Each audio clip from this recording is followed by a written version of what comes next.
Naturally, at some point we hope to get the rover up for a close-up view of this rock. And again, you can see the interesting textures on these large rocks in the background. We don't have these interpreted yet. We've only just seen them in the last day. And I believe we're now ready for the view of the entire panorama. Again, the two frames that are missing, I've shown what's in them, so we really have the complete panorama. And if we can go to the video, this is the view you would get if you were sitting on Mars and slowly turning your head to look at the surrounding terrain. The objects in the foreground are obviously broken apart. This is due to parallax, and is not obviously the fact that they are broken. It's just a parallax effect. We chose to put Mars together rather than to see Mars together instead of the close-up objects. Again, you see the site where the rover is going to be doing its first traverses. You see the rocks, huge rocks there, maybe indicative of the ancient floods. In the distance, you see two peaks. And Dr. Ron Greeley would be talking about those peaks and giving a close-up view. Then in the distance, another large rock. Now the area where the rover is, coming in on the right, Barnacle Bill, where we're hoping to go at the end of this day and take a measurement with the APXS. The strange rock on the horizon, the very large rock that's nearby that would be quite a hazard to most landing craft, but which we probably bounced over with no problem, although we're not sure just what direction we bounced in from yet. Here's the section that's missing. I showed that in the first slide. There is a large rock in that section, so we're glad to have it. In the foreground here, you see the high-gain antenna, which is sending our data back to Earth. Right now, it's pointed perpendicularly to the Earth and sending the signals back. Now there's a flat area in the background, some sort of a drift of soil. Look in the foreground here. You see that shroud? If you look very carefully in it, there's a reflection of the IMP camera sort of stretched out. Now, we have put this panorama on the web. Anybody can access it, and you will be able to use these controls in the foreground, and you will be able to look around Mars in any way that you choose. You can zoom in, you can turn your head, you can tilt. This is like a cylindrical projection, and you have the controls. We are offering this to the world on the website. Please feel free to come in and look at it and experience Mars for yourself.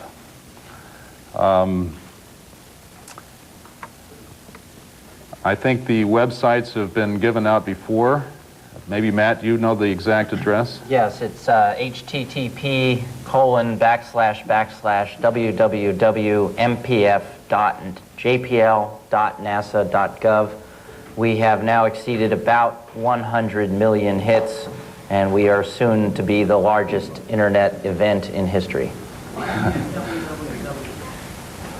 Okay, I think we've shown that now. Let me say one more thing. The double peaks that we saw in the background on our first view, I was rather amazed to see that, because we had made an IMP logo a number of years ago, and if you can zoom in on this little logo on my chest, can we zoom the camera?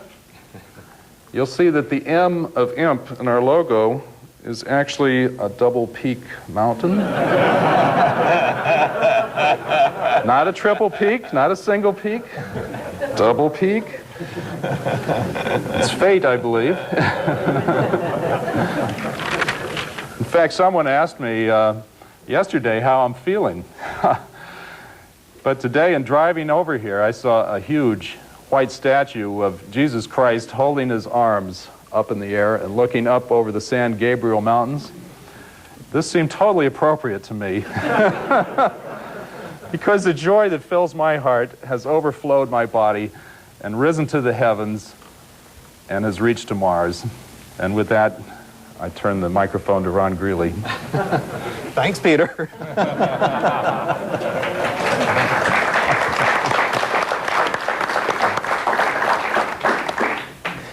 Well, we chose this site for one reason. We really wanted to see the geological diversity that's exhibited on Mars, and we've not been disappointed.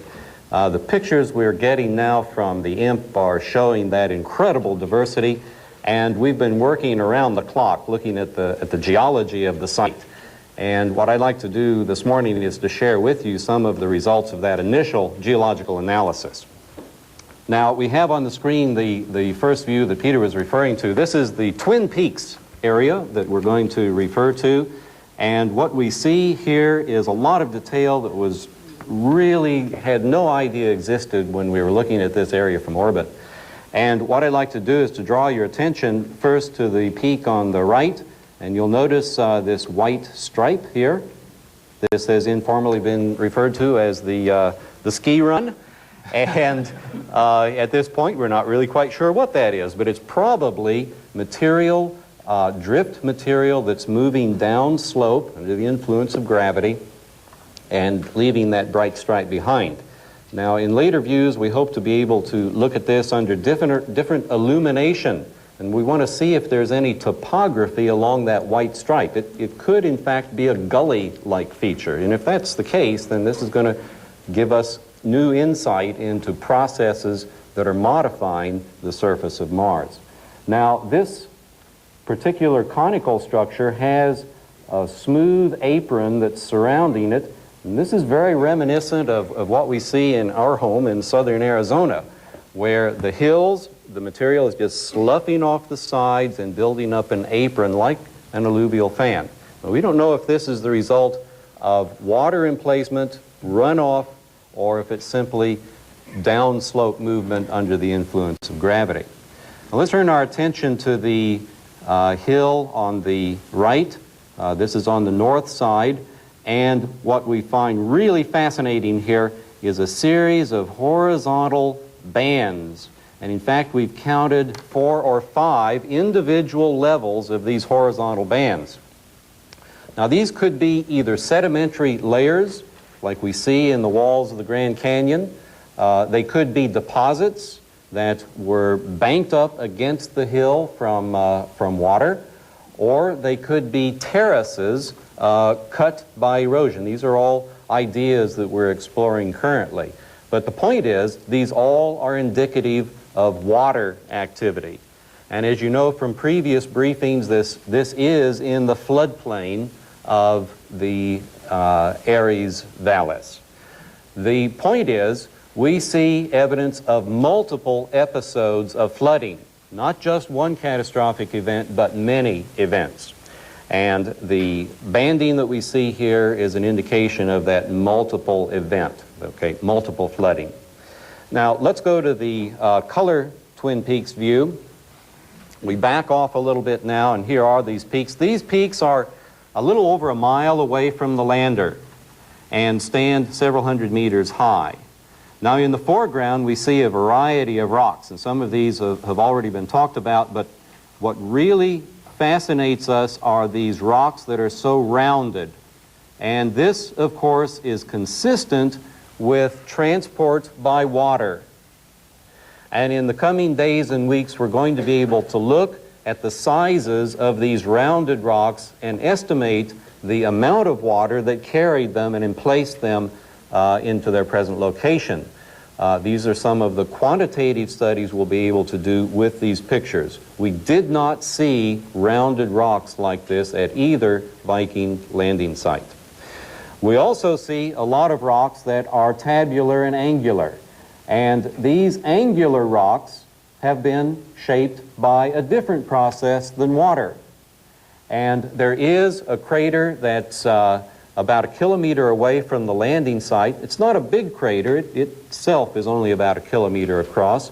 But that's large enough to penetrate down through the sediments, excavate rocks, bring them up to the surface, and throw them into the landing site. And so we have rocks that have been clearly transported here by water from upstream, probably from a long distance, and we have rocks that have been derived locally. And the diversity of those rocks is not only indicated by their shapes, that tells us something about their geological history, but now we can also look at their compositional and spectral characteristics. And with that, I'll turn it over to Dan Britt, who will talk about the spectral characteristics. Okay, thank you, Ron. Can I have the first slide, please?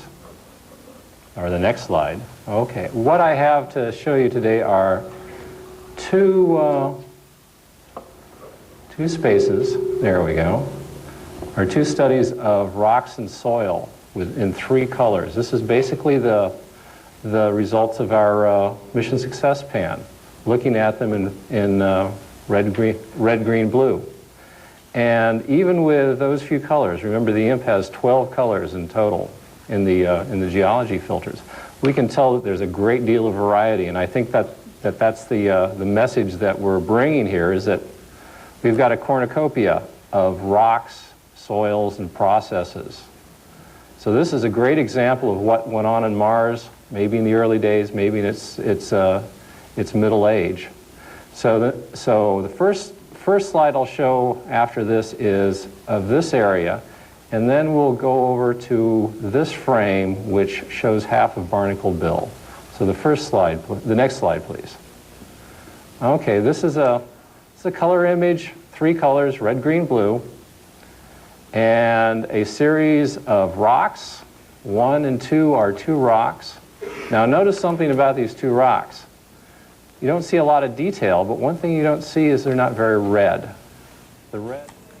You've been watching a live news briefing from the Jet Propulsion Laboratory in Pasadena, California, where there appears to be utter elation by NASA officials there. The Sojourner wheels are in motion on the Martian surface, and according to Dr. Matthew Gollenbeck, the GPL project scientist, the Sojourner is fully functional, and everything is going, as he said, absolutely perfectly.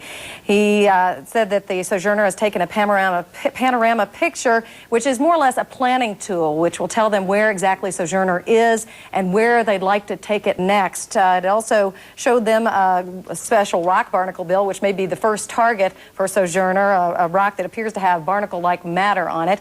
And we'll learn more about that later. CNN's Jim Hill is at the news briefing, and we'll hear from him later. That wraps up this news briefing, live news briefing from On the Mission to Mars. CNN World Report is coming up after this break with the latest on the election in Mexico.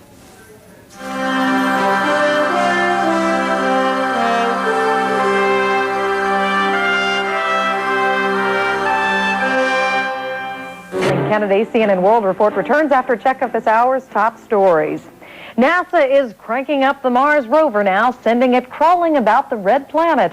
And NASA today unveiled this striking panoramic view of the Mars landing site. It's what you would see if you were standing on the Pathfinder. Sojourner rolled out of the lander late Saturday and was put in park for the night. But before it even begins work, scientists have already drawn one startling conclusion from the barren landscape. What we find really fascinating here is a series of horizontal bands. And in fact, we've counted 4 or 5 individual levels of these horizontal bands. The point is, we see evidence of multiple episodes of flooding, not just one catastrophic event, but many events. And the banding that we see here is an indication of that multiple event, okay, multiple flooding. The rover's first target today will be a rock dubbed Barnacle Bill. The Russian space station Mir is on track for a Monday morning rendezvous with a resupply ship. The unmanned Progress cargo ship holds almost 900 pounds of cables and other supplies needed to repair Mir. The aging space station was damaged June 25th when another cargo ship slammed into it. The Mir crew has now completed some repairs that were needed to facilitate tonight's automatic docking. Tonight's supply ship docking with Mir will be shown live here on CNN. Coverage begins at 1:50 a.m. Eastern.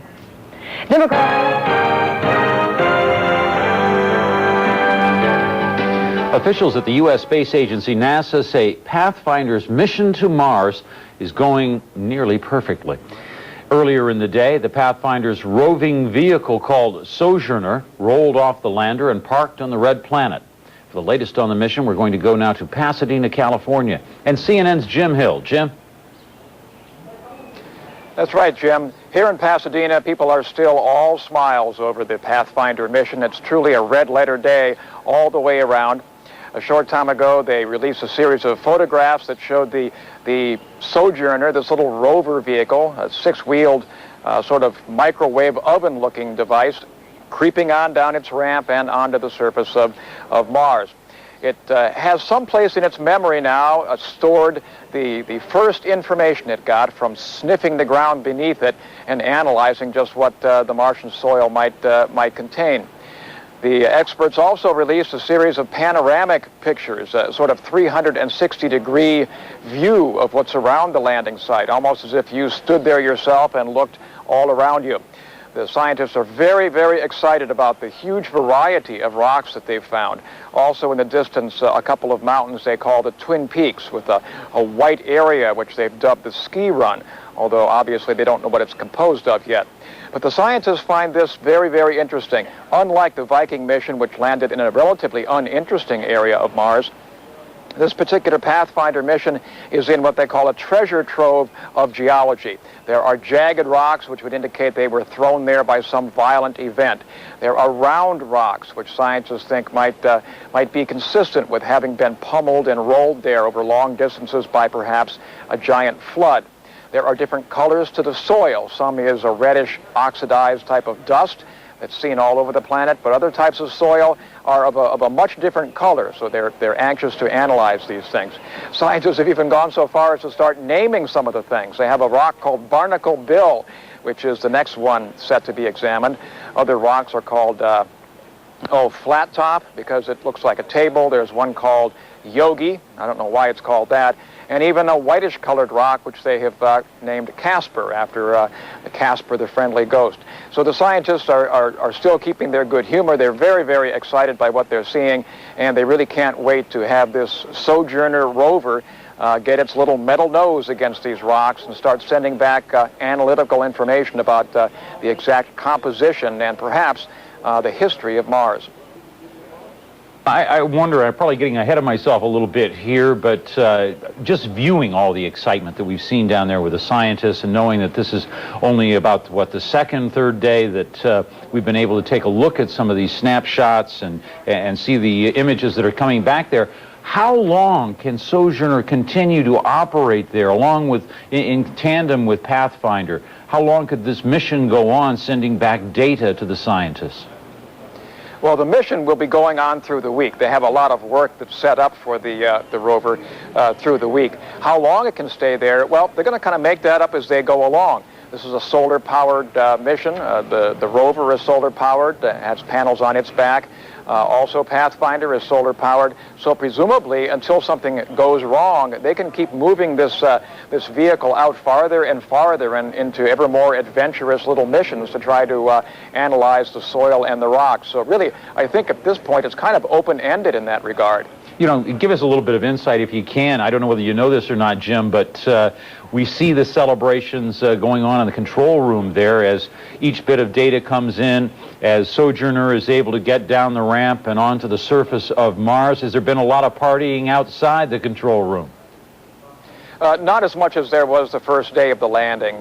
When the landing actually went off without a hitch, people in this sort of campus-like setting all around me were whooping and shouting and congratulating each other. It was almost like a party of sorts that was taking place outside the control room as well as inside.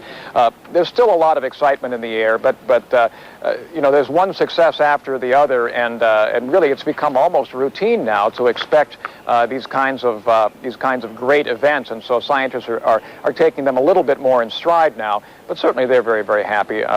They can't believe how well the mission is going so far. All right, CNN's Jim Hill reporting to us there from Pasadena. And Jim, you get a chance to talk to some of those scientists there. Somebody here in Georgia was asking, why didn't they land that thing in town? I'm sorry, land it where? In town. Thanks, Jim. NASA, unless the troubled spacecraft's ability to conduct scientific research is restored. This news comes after Mir's crew managed to fix the devices that orient solar panels on the Mir. The mechanism stopped working suddenly last Thursday. The crew is waiting for Monday's scheduled arrival of a Russian supply ship. The Progress cargo ship lifted off Saturday, carrying equipment to repair the damaged Spectre module. Well, still to begin collecting data from their robot rover called the Sojourner within the next few hours.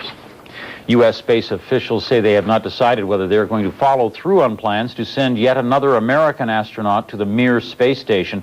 A NASA administrator says the U.S. Space Agency is studying whether the Mir is safe enough to replace U.S. astronaut Michael Foale when he leaves the station in September. The Mir was damaged last month when a cargo vessel slammed into the module where Foale's experiments were housed. A Russian cargo ship carrying repair equipment is on its way to rendezvous with Mir. We're going to have live coverage of the docking. That's about 9 hours from now. Still to come. Hello from Atlanta, I'm Lyndon Souls. Welcome to Early Prime. Gene Meserve has the day off. The movements of a motorized rover about the size of a microwave oven 120 million miles away from us continues to mesmerize us. In about 9 hours, a Russian cargo ship is scheduled to dock with the Mir space station, bringing materials the Mir crew will need to repair its damaged space station. But on Mars, the little rover named Sojourner heads out to its first destination today, a rock named Barnacle Bill. CNN's John Zarella joins us from Pasadena, California, with the latest news from space. John? Lyndon, it appears that Sojourner is exactly that. It's the little rover that could, and it's going to start sending back and may already be sending back some very historic data. It was only about 12 hours ago when it rolled off of the lander, down the ramp, and made history, being the first autonomous vehicle to roll across another planet. And for the geologists, that was a great, great moment. They are seeing at this site what they call a grab bag field. It is filled with all kinds of rocks and features that they want to get to know better. And by using Sojourner, they'll have an opportunity to know it better. Already they're speculating about some things that they didn't think. They believe now that many eons ago, it may have been not one, but more than one torrential flood that blew down into this floodplain and created this tremendous area of rocks that they can now explore. And some excited scientists talked this morning at a briefing that CNN's Jim Hill attended. Photos from Pathfinder clearly show the historic moment as Sojourner, the little rover, crept onto the Martian soil, much like the epic day when humans stepped onto the moon decades ago. She is the robotic equivalent of Neil Armstrong for Mars. The rover has already sniffed the ground with its alpha-proton X-ray spectrometer, and the Pathfinder team has identified the next target, a nearby rock nicknamed Barnacle Bill. It's called that because in the close-up view, it looks like it's covered with little lumpy barnacle-like features. Now, these certainly are not indicative of life, but they have that appearance. The Pathfinder's two eye-like cameras have sent back a panoramic view, 360 degrees around the landing site. Scientists have identified a wide variety of rocks, some jagged, perhaps tossed by a violent event. Others are rounded, indicating they may have been pummeled by huge floods over long distances. We have basically the perfect site, we have the perfect spacecraft, we have the perfect instruments, and we have the perfect rover, and now we're just more excited than you could possibly believe to go out there and start to investigate what's there. The Pathfinder team has dubbed nearby mountains the Twin Peaks, with a white area they call the Ski Run, although its composition is a mystery. Scientists are so anxious to examine the diverse landscape they see on the red planet that they're doubling the rate at which they can retrieve the information. But being able to reach some 119 million miles into space is being felt emotionally as well. The joy that fills my heart has overflowed my body and risen to the heavens and has reached to Mars. Jim Hill, CNN, at the Jet Propulsion Laboratory in Pasadena, California. During the nighttime on Mars, of course, Sojourner's spectrometer its nose was down in the soil, taking soil measurements, examining the soil, and we hope that in the next 3 to 4 hours, the scientists here will be able to tell us something about the geology of Mars, something that they have been waiting many, many years since the Viking missions 21 years ago to find out. There are, of course, more briefings scheduled this afternoon and evening, and we expect to have some more fabulous pictures downlinked from the Martian lander sometime later this evening. This is John Zarella reporting live from the Jet Propulsion Laboratory in Pasadena. Back to you, Lyndon. All right, thanks, John. We'll be staying tuned. The Progress cargo supply ship is loaded with about 900 pounds of materials for the crew on the Mir space station. The supplies will help them repair the damage done when the station was struck by a cargo ship June 25th. The repair mission itself, however, won't occur for at least 11 days, so that cosmonauts can practice for the intricate internal spacewalk that will be necessary. That won't fix all of Mir's damage. It could be months before leaks in the Spectre module are repaired. And that's where NASA's astronauts do their experiments. Astronaut Wendy Lawrence is scheduled to be sent to Mir in September, but NASA Administrator Daniel Golden says Spectre needs to be fixed first. Golden talked with CNN's Frank Sesno today on Late Edition.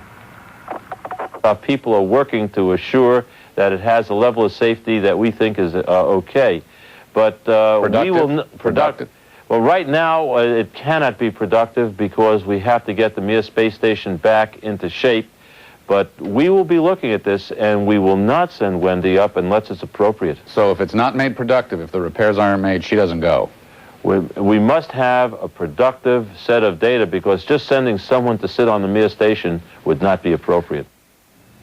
Astronaut Michael Foale's experiments were interrupted by last month's accident. The Progress cargo supply ship is scheduled to dock with Mir tonight. CNN plans live coverage beginning at 1:50 a.m. Eastern Time. That's 10:50 p.m. Pacific. Meanwhile, Columbia's crew is concentrating on sports, in a manner of speaking. On day 6 of its 16th day mission, the crew tested metals and metal alloys. The findings may help researchers on Earth develop stronger metallic glass products. That could lead to the strengthening of some sporting goods items, such as golf club shafts. Stronger metallic glasses could also be used in future computer products and at processing plants. Back on the ground, one famous astronaut turned politician says all kinds of things happen to your body when you're in space, and he thinks NASA could learn a thing or two by putting him back in orbit. What you're dealing with is what turns these systems on and off in the human body. If you send an older person back up into space, then would this same kind of change that occurs in younger astronauts be additive, or would I be immune to that, or some older person be immune to that sort of thing? Would we readapt when we came back? What turns the body on and off in as far as protecting itself against osteoporosis and against immune system deficiencies and things like that? Orthostatic tolerance, which is the ability of the body to keep blood in the upper part of the body so you stay conscious. Things like that change in space and they readapt. Would the same thing occur with an older person going up into space? John Glenn was the first American to orbit the Earth in February of 1962 aboard the spacecraft Friendship 7. NASA Administrator Daniel Golden says he is giving the idea serious consideration.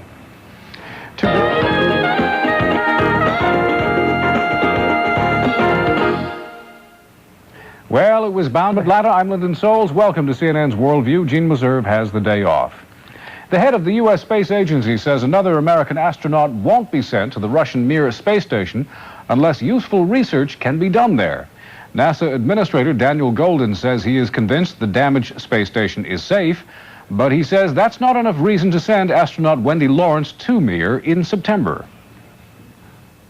People are working to assure that it has a level of safety that we think is okay. But we will... Productive? Well, right now, it cannot be productive because we have to get the Mir space station back into shape.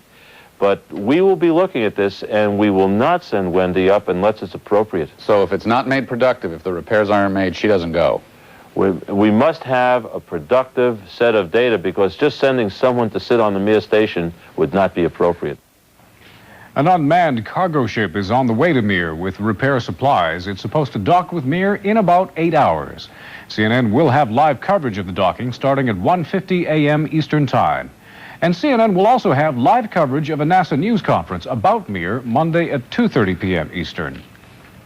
One NASA scientist is calling the agency's Mars mission perfect in nearly every way.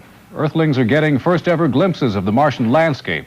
A foot-high rover named Sojourner is sniffing soil and creeping closer to boulders on the red planet.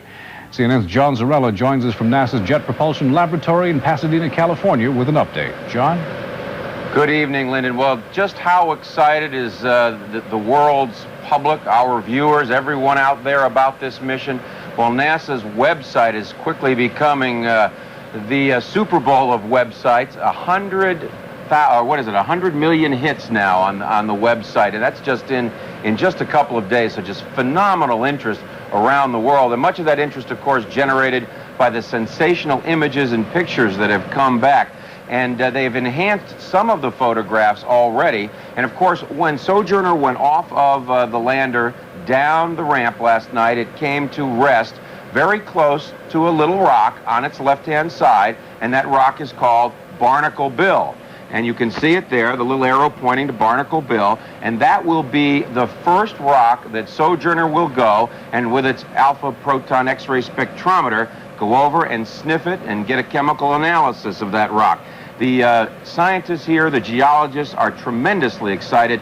They hope that they will be able to send Sojourner over there today, and then throughout the night it'll spend 10 hours during the Martian night analyzing that rock. Many other phenomenal sites that they got some real enhanced pictures of, and one of them is called the Twin Peaks. They call that the Twin Peaks. That's the colorized picture, and you can it looks almost like camel's humps there in the distance. Now, they are way, way out there, and there's no likelihood that Sojourner would be able to get out there. But as you can see in the foreground, certainly plenty of targets that are out there. And that's one of the things that the scientists, geologists have said, that this site is just a tremendous grab bag, far more than they ever would have expected. And you can see there in that picture a variety of boulders and rocks and different colors, sizes, and shapes, something that they never really expected. And to talk to us a little bit more about the excitement that's generated here is Richard Cook, and Richard is a mission manager, and everyone, Richard, has said that this has just been beyond your wildest expectations, what you found at this site. That's true. That's true. This has been, everything has been so great. I mean, the landing went so well. The site that we're at is so interesting from the science point of view. The rover got off okay last night. It's just really going well. We're really happy that the science team is pleased with the landing site. We spent a lot of time trying to get the best site for them, and the fact that we were able to land in an area which not only has rocks, which is clearly the reason why we're going, but also has these objects on the horizon, which is something that we really couldn't even have guessed would have happened. Let me ask you about what happens in the next hour. We should be getting a downlink from the lander, correct? That's right. At about 3:55 Pacific time, we will be getting data down from the lander. We're at a much higher data rate than we were at yesterday, so we should get actually quite a bit of data. Mostly imaging data that we acquired yesterday, but also engineering data about the lander and rover health and status, and some of the initial alpha proton X-ray spectrometer data that was generated, that was collected during the night. At the end of yesterday, the rover placed the APXS down on the soil, and so we should be getting that data back down in this about a half-hour transmit session. So really, some of the first geology about the planet Mars coming back that we may find something out about tonight at your later press briefing. That's right. Yes, we should get the first elemental composition data of the soil. Hopefully, as you mentioned, we're going to be able to place we're going to move the rover again today and essentially back it around and have it put the spectrometer on the Barnacle Bill rock that you mentioned. Depending on how well we're able to, the rover's able to drive through the soil that it's currently sitting on. All right, Richard, thank you very much for taking some time to come over and speak with us. It has been a tremendous day. I know last night Richard was just jumping up and down. They were high-fiving. Many of you who weren't up on the East Coast to the very wee hours of the morning missed some tremendous excitement here at Mission Control as the Sojourner made it off and became the first autonomous vehicle on the surface of another planet. This is John Zarella reporting live from Pasadena, California. Lyndon? Could be more jumping and high fives to come tonight, John. Thanks very much. There certainly could be. CNN plans live coverage of NASA's next news conference on the Mars mission. That's scheduled to take place in about an hour and a half at 7:30 p.m. Eastern Time. Headquarters in Atlanta, this is Prime News. Gene Reserve is off tonight. It is turning out to be a picture-perfect mission. That's how NASA scientists are summing up the Mars Pathfinder's trip to the Red Planet. The tiny space explorer named Sojourner is on a roll, creeping around the Martian landscape and giving we Earthlings a view we've never had before. CNN's John Zarella joins us now from Pasadena, California with the latest. John? Good evening, Lyndon. Well, just a little while ago, the engineering team here at the Jet Propulsion Laboratory concluded a downlink of information from the lander and from the Sojourner rover. And all indications are, and we expect to find out some more information in just a little while, that they did get their first science from the soil examination that the spectrometer on Sojourner did during the overnight hours. That was sticking the little cup-like section down onto the ground, the spectrometer, and then spending about 10 hours analyzing the soil. And they do believe from a news conference, a briefing that they just concluded, that the Sojourner is up against a rock right now, and that would be good news because they hope to get the Sojourner up against Barnacle Bill. That's the name of the one rock that they wanted to look at first, and we'll show you that a little bit later. But a couple of funny things happened here today. You know how the astronauts always get a wake-up call every morning? Well, now, even 120 million miles away, Sojourner got its first wake-up call. We got something special. Very much like the morning wake-up for astronauts on the shuttle. We're going to play a little music for the wake-up for the Sojourner rover on the Carl Sagan Memorial Station. And with that, play a little music there. Tell me why I love you like I do. Tell me who can stop my heart as much as you. Tell me all your secrets and I'll tell you most of mine. They say nobody's perfect, but that's really true this time. I don't have the answers, I don't have a plan. All I have is you, so darling, help me understand. You can see just how much fun the team is having, an indication certainly that this mission has gone so far better than anyone could have expected. And one of the people I know who shares that opinion is Peter Smith. And Peter, you've had the pleasure of revealing to the world some of and I guess the most spectacular images ever taken of the planet Mars. I mean, this has got to be some proud times for you and your team. I am thoroughly pleased. This is the most wonderful experience of my life. We are just now deployed. I found out just recently, about an hour ago, there's a 90% chance we deployed just exactly the way we expected to. Our camera is now about our height above the surface, and is in fact currently taking images from this new position that we'll be releasing as soon as we can. I think we have to tell our viewers out there that initially the camera has up until now been in a stowed position, crouched down, and it's raised up. Is that correct? What you might think of as a seated position on the planet, now it's at a standing level, which is the level we're most used to looking at our surroundings, and will be a very human-like experience to look at Mars from this height. It'll give us a whole new perspective, and those will be the images that you will use to do the, quote, monster pan that you want? Yes, the monster pan, because of the amount of data that it returns. We collect a tremendous amount of data, both stereo and color, and the stereoscopic data allows us to project the scene into almost a virtual reality, and in a day or two we'll be able to fly you right through that terrain in between the rocks, and you will have a sense like you've never had in your life of another planet. Let's take a look at some of the images that you've already gotten back that are spectacular. I think we have an image of Barnacle Bill there, and that's the first rock that you want to go study. Why is Barnacle Bill so fascinating? Just because it's close? No, well, of course it is close, and that's one reason why we're sending the rover. It's not as much as a challenge as a distant rock, but also it's one of the more interesting colored rocks in the field. It looks to be what we call unweathered. In other words, it hasn't rusted. The iron oxides inside are still pristine and may tell us a lot about the ancient terrain on Mars. There are some other fabulous photos that you folks have gotten and enhanced, the so-called Twin Peaks there. Yes, that's correct. These Twin Peaks are interesting to us because, as you know, we're in a flow region where a flood had come through, and we can see terrain-like objects, and if you look right where the arrow is in that picture, there are terraces there that may very well indicate the number of floods that came through this region. So initially, I know the thought was that it was one cataclysmic event, but now, from what the indications are, it may have been more than one major event. Yes. These are almost like shorelines in the distance, and this indicate is another many image, floods. Isn't it, of the same... That's correct. And now the arrow is pointed to the peak on the left, which is more conical in shape, very different type of shape. And and it's probably the upstream feature of this impediment in the floodplain. And the arrow is pointing right at something that looks almost like a ski slope. Different color, a linear terrain, and this is tremendously exciting. We're just looking forward to getting close-up spectral images of that feature. Everything we have heard is, and now we have the arrow on the right side again. That's correct. That's the terracing I was talking about, maybe the shorelines.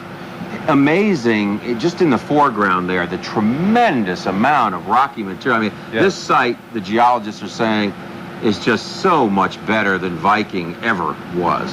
Absolutely, and the site, yes, here. This is the cluster of rocks that we have been particularly interested in because they all seem to be pointing or leaning in the direction that the flow had come through this area. And it's as though the flood had just ended a few years ago, even though we know it's 2 billion years old. That's that flat-topped rock there, flat-top rock with some dust on it. And now we're interested in going into our deployed position. We'll be looking down on those rocks. We'll have a different view, and we'll also be doing a stereo mapping of this region, and we will be able to measure the actual depth of this depression, and if we happen to have been lucky enough, we may be in an old stream bed. Let me ask you a final question. Even though you're an expert in imaging, these images that you are getting back have to far out exceed anything you thought, or not?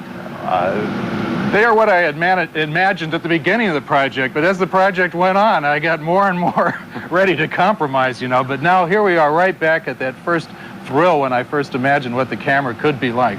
Peter Smith, thank you very, very much. And again, Peter Smith and his team providing the world with the most spectacular views of another world ever taken. This is John Zarrella reporting live from the Jet Propulsion Laboratory in Pasadena. Lyndon?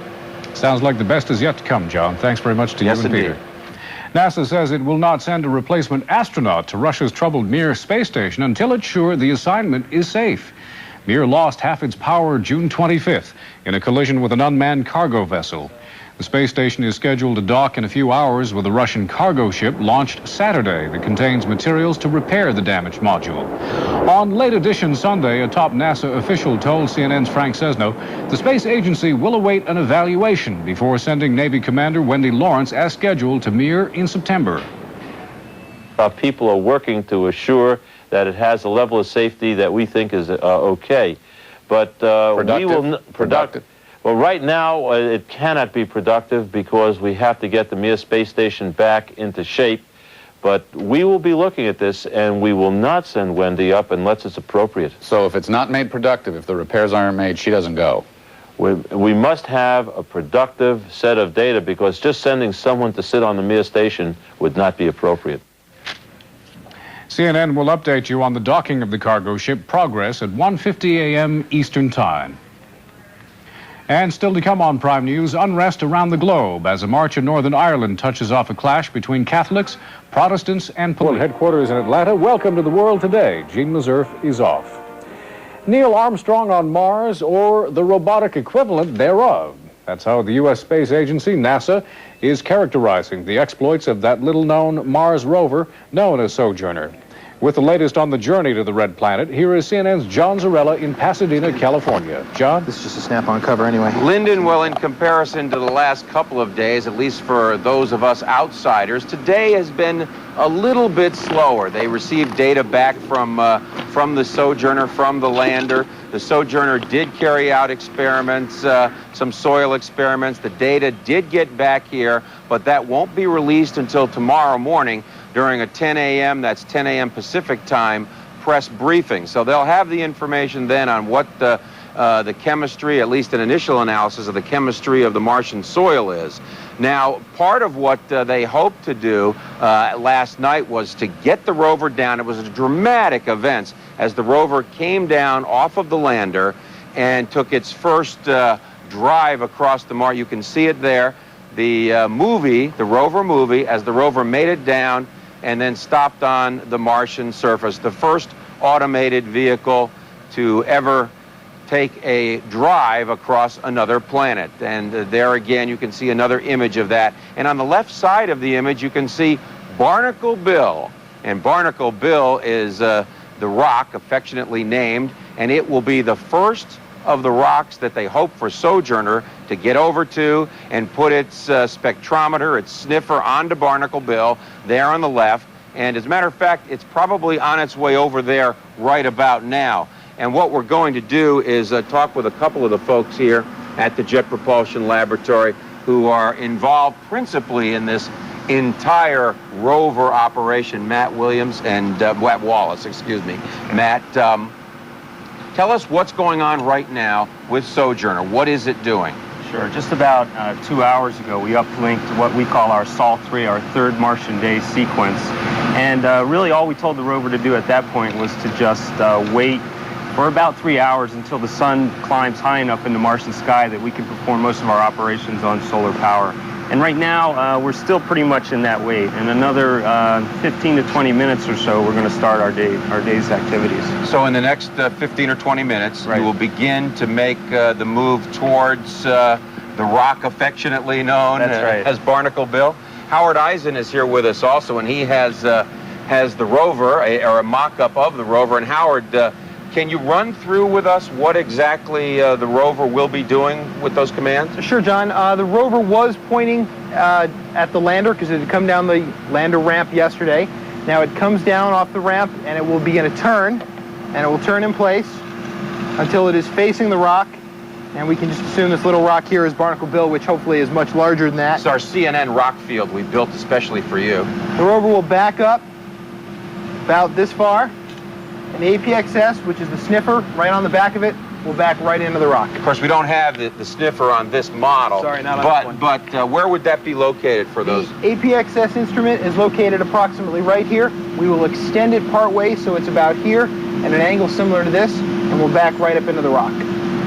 Now, Matt, how fast, or either one of you can answer this, does the rover actually travel on Mars? It's very slow, isn't it? It's very slow. Actually, it travels at about 0.4 meters per minute, which is just about 1.5 feet or so each minute, and that's pretty much top speed. Today, we're only going to travel about half a vehicle's length, and it'll only take us a minute or so to get to where we want to go. So now, give us an idea, if you can, Howard. What would you do then? You want to back away after you've done your analysis, say, of Barnacle Bill. Then what do you do? Well, after driving into Barnacle Bill, we will drive away from it. We'll begin a series of soil experiments. We'll spin the middle wheel in the ground to kind of get an idea of how strong the soil is and how abrasive the soil properties are. We'll probably then turn towards the next destination. Can you demonstrate any of that with the I don't have the ability to control this model individually to do that. We will then probably drive forward, turn, and move towards the next destination, which is probably going to be in front of the big rock called Yogi Bear. Yogi Bear. I think the viewers out there would like to get an idea, though, of how the rover moves. Just general idea. We can't ever see that enough. Right. The rover tends to move a small amount, and then it stops, uses its navigation system to make sure it's safe, and then goes ahead again and moves a small amount. And then it stops again and gets its bearings, so to speak? That's right. It repeats that sequence, constantly making sure that it's safe to keep driving. Something of a leisurely Sunday afternoon drive. I heard somebody saying that. Now, was it you that said you have your rover license? Who was that said? Well, Brian Cooper is our rover driver, one of them, actually. He has his rover license? Well, we say he's got his learner's permit. He's just getting started. Let me ask you now, as you get bolder, all of you on the rover team, and more comfortable with the rover going over rocks like this, and will you begin to send it out further and further away? Absolutely. Really, for the first couple days, we're going to try to stay close to the lander, get a feel for the terrain and how to operate on Mars, and take advantage of the lander's camera, which is very good. However, as we extend our mission out beyond the first week or so, which is our primary mission length, we'll certainly start to take a little bit more risk and move a little farther away and head towards some of those very interesting areas that the geologists and scientists are so excited about. Now, I heard in the last briefing that they were saying that very likely that Sojourner may outlive the lander itself. Well, we've got a little competition going here between the rover engineers and the spacecraft engineers, I think. We'll have to wait and see. The lander's really rated for a longer mission span. But we're giving the rover an outside chance. Howard, you had a lot to do with the development of this of the rover, not this model here, but this model too. This one too. You're pretty confident of the life expectancy of the rover? Oh, absolutely. The rover is in excellent health at the moment, and we have no reason to believe it won't last for several weeks. Thermal performance looks good, so we don't expect the rover to freeze. So really, it probably will be the lander battery that'll get us eventually. We understand that, give us an idea of when you put the spectrometer up against the rock, does it have to be flush up against the rock? The spectrometer is actually mounted on a pretty neat little device that has some compliancy in it, so that as you deploy it out against a rock or against soil, it'll move a little bit and tend to put itself flush against the rock, but it doesn't have to be perfectly flush. One more time, Howard, for everybody, give us a quick demo of the rover, moving across the rocks. This our pseudo-Martian landscape here. And this is, the wheels, of course, are metal wheels on the one on Mars, because these would deteriorate, right? That's right. These are rubber wheels just because we use this model a lot to drive over kids, and we'd really hurt them with the steel cleats. But it moves very slowly. Certainly no faster than that, right? This is a little bit faster than the real one. Than the real one. And once you get to your site, it's a good 10 hours of analyzing the data and then sending the data back the next day, on the next Sol, the Martian day. That's right. That's exactly what we did last night, too. I can't thank the both of you enough for taking some time to come here and spend it with us. I know you and I, Howard, did this 2 days before the launch of Pathfinder on December 2nd. That's right. From Cape Canaveral, Florida, and it's neat every time we look at it. I know that the viewers out there get a tremendous kick out of watching exactly what's going on 120 million miles away on the surface of Mars. Certainly fascinating stuff going on here at the Jet Propulsion Laboratory. Back to you, Lyndon. John, I just want to know if they're going to let you drive it after you finish signing off. You know, I've never asked Howard if he'd let me drive it, but I might. I might. All right, John, thanks a lot. CNN's John Zarella in Pasadena, California. An important docking in space is scheduled for about 4 hours from now. An unmanned cargo ship bearing repair materials is speeding toward the crippled Russian space station Mir. Mir has been running on half power since its collision with the same type of craft June 25th. The rendezvous, 250 miles above Earth, is expected to be a routine operation. CNN will bring you live coverage of the docking beginning at 1:50 a.m. Eastern Time. Also in space, astronauts on the shuttle Columbia have been running tests that could lead to better golf clubs. On the 6th day of their science mission, the crew is experimenting with better ways to process metallic glasses. Their findings could improve sporting goods that require good elasticity, such as golf clubs. Metallic glasses could also be used in the computer industry and in drill bits for the oil industry. He was the first American to orbit the Earth 35 years ago, and now Senator John Glenn may be close to fulfilling his dream of going back into space. NASA Administrator Daniel Golden says Glenn is an outstanding astronaut and a great American. Golden says NASA is giving very serious consideration to sending Glenn on another mission. The 75-year-old Ohio senator says he would be willing to return to space to help study aging. The younger astronauts up there now have certain body changes that occur. Cardiovascular system, immune system, osteoporosis, things like that occur in about the first week. And when they come back to Earth, they return to normal. Now, those same changes go on in an elderly person like me as a normal process of aging. Now, if you send somebody back up there to see what the interaction would be here between space again and what happens to the younger astronauts, what's already happened to me, you may have a new clues here as to how you get into changing the body's immune system and all that might mean. This programming note for you, John Glenn will be the guest on CNN's Early Edition, Monday at 8 a.m. Eastern, 5 a.m. Pistorius. The Mars rover Sojourner is setting its sights and probes on this lumpy Martian rock. In fact, NASA scientists expect their robotic geologist to begin executing that mission within the half hour. Sojourner will analyze the rock, dubbed Barnacle Bill, using an alpha-proton X-ray spectrometer. The solar buggy has already probed and sent back information on the Martian soil. That data, however, won't be released until Monday. This is a shot of An important docking in space is scheduled in about 3.5 hours from now. An unmanned cargo ship bearing repair materials is speeding toward the crippled Russian space station Mir. Mir has been running on half power since its collision with the same type of craft June 25th. CNN will bring you live coverage of the docking starting at 1:50 a.m. Eastern Time.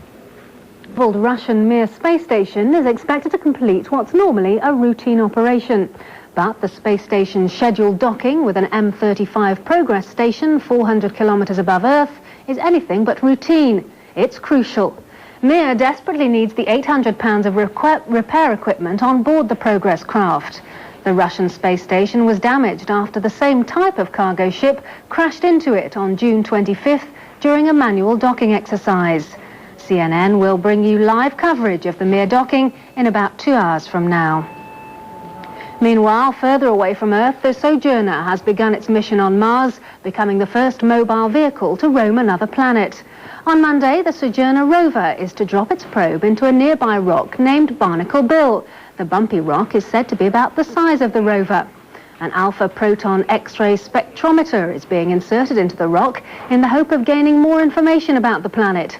CNN's John Zarella has more on the activities leading up to the probe. The Global Surveyor spacecraft left Earth a month before Mars Pathfinder. We have ignition, and we have liftoff of NASA's Mars Global Surveyor as America begins its journey back to the red planet. But because of a longer flight path, won't get to Mars until September. And it won't land either. Global Surveyor will go into orbit around the planet and spend the next 2 years mapping the entire surface. I can't help but believe that there is something very exciting to be found out of this mission. I don't know enough to put my finger on what it is, but it's there. It's there. Since the announcement last summer that Mars meteorites might contain primitive Martian life, there's been a renewed interest in answering that ages-old question, once and for all.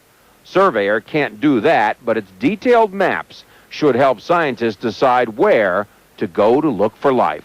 We're going to really look at the whole surface of Mars and put a database together that's going to make it possible for these missions that are going to be going off in the future to optimize their probability of learning something about whether there is life. During the next decade, no fewer than 10 orbiters and landers, a virtual armada, will invade Mars. What they find may profoundly change how humans treat planet Earth. A lot of times people say, well, we're going to Mars just to understand Mars. Well, we're going to Mars to understand the Earth. Scientists want to know why life developed only on Earth. What went wrong on Mars? It's cold and dry. What went wrong on Venus? It's hot and moist. Is the evolution of the Earth headed in the direction of one of those planets? If so, can it be stopped? Global Surveyor will, project managers say, go a long way in answering those questions. During its 2-year mission, Surveyor will return more data than all the past planetary missions to Mars combined. John Zarella, CNN, at the Jet Propulsion Laboratory in Pasadena, California. Scientists should be receiving some data that's out of this world, all the way from Mars. CNN's John Zarella takes a closer look at the remote-controlled Explorer that's giving all of us an unprecedented view of the red planet. 120 million miles away, a lander and a rover named Sojourner, inanimate extensions of the human spirit, have for days captivated attention and unleashed human emotion. The team that developed and built the vehicle has been on a continuous high. Sunday, they showed just how closely attached they are to the little rover that could, sending it a musical wake-up call. Uncalled for was the deputy project manager's facetious response. That was very irregular behavior on the part of the flight team. The scientists have also become very fond of the rocks. On a giant 360-degree panoramic view of the surroundings, names like Casper, Yogi Bear, Pumpkin have been given to the rocks. The most famous, though, is Barnacle Bill, the first one chosen to be analyzed by Sojourner. It is close, and that's one reason why we're sending the rover. It's not as much as a challenge as a distant rock, but also it's one of the more interesting colored rocks in the field. Sojourner is already nuzzling up to Barnacle Bill. Sunday really marked the first day for the team to settle in and begin doing the important science. Until now, the focus has been making sure everything worked and letting the world see Mars up close for the first time in 2 decades. And what the world saw was spectacular. On Independence Day, the first images of the landing site. A rugged landscape filled with everything geologists could have hoped for. We have basically the perfect site, we have the perfect spacecraft, we have the perfect instruments, and we have the perfect rover, and now we're just more excited than you could possibly believe to go out there and start to investigate what's there. There weren't many, but there were problems. Airbags that cushioned the landing were stuck on the pedal where the rover sat. And there were communications glitches between the rover and lander. Once solved, history was made again as Sojourner drove off the ramp and onto Martian soil. The high drama played out a world away is now over. The business of science has begun. John Zarella, CNN, at the Jet Propulsion Laboratory in Pasadena, California. More world news right after this break. Has moved less than a meter away from the Mars Pathfinder, but it has already made history, becoming the first mobile vehicle to roam another planet. It has cozied up to a lumpy rock dubbed Barnacle Bill by NASA scientists. The rover will determine the rock's chemical composition and then head towards another rock dubbed Yogi. Pathfinder landed in an ancient Martian floodplain. Scientists hope it will provide rich information about the planet's geology and maybe some clue that life does or did exist on Mars. Stay with CNN for a NASA briefing on Pathfinder. That's less than 2 hours from now. And prospects brighten Monday aboard the damaged Mir space station as help arrived safely. More on that now from CNN's Moscow Bureau Chief, Jill Doherty. Russian mission control hit the bullseye, the Progress supply ship docking cleanly with the Mir space station. After all the problems plaguing the Mir, Russian engineers at mission control outside Moscow were elated. It was a perfect docking, very precise. So automatic is still working well. And no problem. And I hope we'll proceed in the same way. So it's good. It's a good morning. Aboard the supply ship, more than 2 tons of gear. Everything from a custom-made replacement hatch to a new toothbrush for U.S. astronaut Michael Foale, whose belongings were left behind in the damaged Spectre module. Unlike last month's disastrous manual docking, which resulted in the damage to Mir, this docking was handled automatically by computers. The crew won't begin unloading the new supplies right away. Mission Control says there's no rush. The crew first is recharging the batteries of the module where Progress docked and resting up themselves for the complex repair work they'll do in 11 days. But even with full power, the U.S. space agency NASA questions whether Mir is safe enough and whether enough scientific work can be done. Until that's clear, NASA says it hasn't decided whether to allow another U.S. astronaut to join the space station this fall. Russian officials downplay those concerns. I think flight safety of the flight is the same as it was for many years. Russian Mission Control says the spacewalk inside Mir will involve the 2 Russian cosmonauts and will last about 4 hours. But the crew may not actually have to enter the damaged Spectre module all the way, perhaps just stick their heads inside in order to reattach severed electrical cables. Jill Doherty, CNN, Moscow. The following is CNN's coverage of a live event.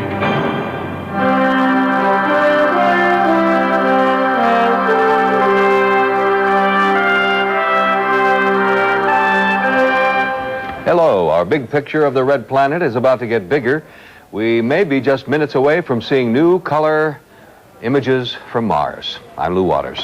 And hello, I'm Natalie Allen. We'd like to welcome our international viewers today. We are set to go to NASA's Jet Propulsion Laboratory for the latest briefing on the Mars mission. And as usual, CNN's John Holloman is here to be our guide through space. Natalie and I left here late Friday afternoon, and here it is Monday afternoon, and the rover has moved 16 inches. What's the deal, well, it's they had a little problem with the rover talking to the mothership, and rather than forcing it to talk when they didn't want to, they shut the computers on both of them down, fired them up again, so that we'd have good communication. When they turned them on Sunday, they were talking. Then they needed the sun in the right place, the Earth in the right place, Mars in the right place for this whole thing to get off the ground. It's going to be a slow process, but it's going to speed up. They, computers talk in bits per second. They call it baud rate. When they started off with this, the Mars Pathfinder computer was talking pretty slow, kind of like our computers here. Over the weekend, they've gotten it to talk faster and faster and faster, and what that means is more and more and more pictures. Let me see. It is now safe to turn off your computer. Well, what we are doing in order to get you some late pictures of Mars is turning off our computer and resetting our own computer modem. All right, well, look at this. This is what the rover is doing today. This rock right here is the rock known affectionately to the Pathfinder gang as Barnacle Bill. The rover, which you see over here, is not here anymore. It's right over there. And the rover's rock sniffer, which sort of looks like a tin can of tomato soup, is pressed up against that rock. It has been for the past 12 hours. And what it is doing is sucking, literally, all the information about that rock it can off the surface of the rock. It has been transmitting that information back down to computers at the Jet Propulsion Lab, where the Pathfinder headquarters is located. Don't know if the computer has been able to analyze any of that stuff yet, but we'll know as soon as the briefing starts, and they're a couple minutes late, which may mean they got some great new stuff to show us, or it may mean that their computer is down too. We'll see. Well, what's the most intriguing thing they're looking for in these rocks, John? Whether there is stuff on these rocks that might have been on similar rocks on Earth 10, 20, 30,000 years ago, that because people on Earth, starting some thousands of years ago, took those rocks and used them to build their house, or they got hit by hurricanes that knocked the good stuff off the outside of the rock, is still on the Mars rocks. You know, we really don't think they're folks on Mars. We really don't. Despite all the commentary you hear about that. And so these rocks have probably been untouched for thousands and thousands of years. So there's some stuff about the origin of the universe they can find out on these things. Can I show you something? Look at this picture. Here's what the rover looked like. The first picture we saw from the rover, or the second set of pictures that came in on the 4th of July, that's the rover itself. There again are these rocks out there. And as we scroll back and forth between the pictures, you can see what was really knocking people's socks off on the 4th of July. Nobody had seen anything like this clear of the surface of planet Mars since ever. I mean, this was a first. And the pictures we're about to see at this briefing are potentially going to be just as good as these. This is a black and white panorama where the camera on the mothership, which until the weekend was called Pathfinder and has now been renamed for Carl Sagan, went around and just spun itself 360 degrees in a circle to look out there at the Martian landscape. Head of the Jet Propulsion Lab says that thing, a mountain on Mars, is something nobody expected. This little foothill, also something nobody expected. So what is happening today is they think they've got a color version of a picture similar to this that they can show us at their briefing, which is getting underway as we speak, as soon as the smart guys start talking. There's the first rock again. That's Barnacle Bill. Up here is a rock called Yogi. Now, the news conference is starting. Let's listen in. Operating perfectly. The rover is operating perfectly. And all of the instruments are operating perfectly. We returned over 50 megabits of data from the surface of Mars yesterday. Both downlinks worked perfectly. The evening of the day before, the IMP deployed successfully on its mast, and we began taking what we affectionately refer to as the monster pan. And I think you'll see when Peter starts showing you some of this that the site almost looks different than it did when we were crouched down in our pre-deployed configuration. The rover went off the ramp, as you saw yesterday, if I could have the first one. Here it is on the surface of Mars, and it did a turn. That's not working at all.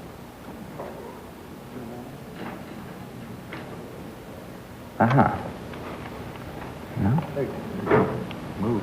There we go. It came off the surface of Mars, and our objective was to get Barnacle Bill here, you see on the left. The APX was placed successfully up against Barnacle Bill in a rare treat for the scientists and the engineers to get a rock on the very first attempt. The next one, please. Here's an image of the lander from the rover. And here's the surface of Mars.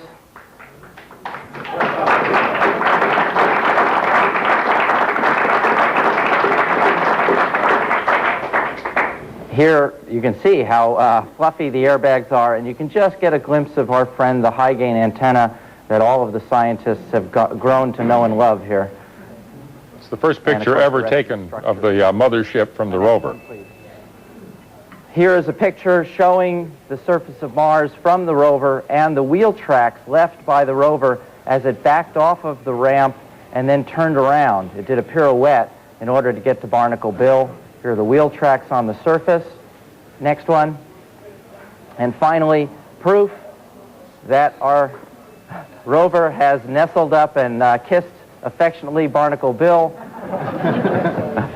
Here is the alpha proton X-ray spectrometer here, the deployment mechanism sitting firmly up against Barnacle Bill. We also got the return of the sensitive the sensors on the edge to show that we had achieved full, we had firmly been locked up against the rock. The APXS had been returned from the data from the soil prior to that maneuver has been returned to Earth. The APX is working perfectly. However, because we started taking data earlier in the day than we had originally planned, the temperatures on Mars were warmer than the detector liked, and we have a bit of noise in the spectra. And so the APXS scientists desired an extra day to try to figure out exactly how to subtract that noise out. We believe we've corrected that with the taking of data from Barnacle Bill, and that noise should be well documented in the downlink, and we'll know exactly what it is. So tomorrow, you should be able to see the chemical analyses of both the soil and Barnacle Bill from the alpha proton X-ray spectrometer. The sniffer. As we continue to look at the scene, the scientists and the team are just receiving more and more surprises about what we see. The site is everything we hoped it could be. We're finding more and more surprises as we look in detail at the rocks through the terrain, and we're seeing some wonderful, wonderful surprises that we'll try to give you an idea of here today. For tomorrow, we went through our planning sequence last night and decided what to do next. In this first graphic, this is a picture of Barnacle Bill, which the rover is sitting up against in this orientation, so its front is actually pointing towards the lander here, the back alpha proton X-ray spectrometer against the rock. The rover will now pull away from this rock and turn in this direction to do a rather extensive series of soil mechanics experiments in this sandy flat here, or the soil area. It will image them extensively from the rover as well as from the lander. We'll get full stereo from both positions. The wheel will actually dig into the soil as well. At that point, the rover will turn and move into this direction here and park just about here, taking a forward uncompressed stereo set of Yogi, our good friend that we hope to get close and personal with tomorrow. And we'll do an alpha proton X-ray spectrometer on the soil right about here on the day. We will also do a material abrasion experiment with the wheel, and we expect 2 downlinks today, one at about 4 p.m. just after we uplink to the spacecraft to tell it to do all of this series of things we've just described to you. And our main downlink is expected at about 11:30 this evening, and that downlink will last over an hour. So our first downlink is about 30 minutes, the second one is about an hour, and we will stay at the over 8 kilobits per second rate, and so again we expect to receive over 50 megabits of data from the surface of Mars tomorrow. Now here to start describing the science that we're seeing at this site, we'll show you some of the monster pan. Peter Smith will show some of the spectral data that we're beginning to unravel, Jim Bell, and start describing in a little more detail the geology that we're seeing from the images by Mike Malin.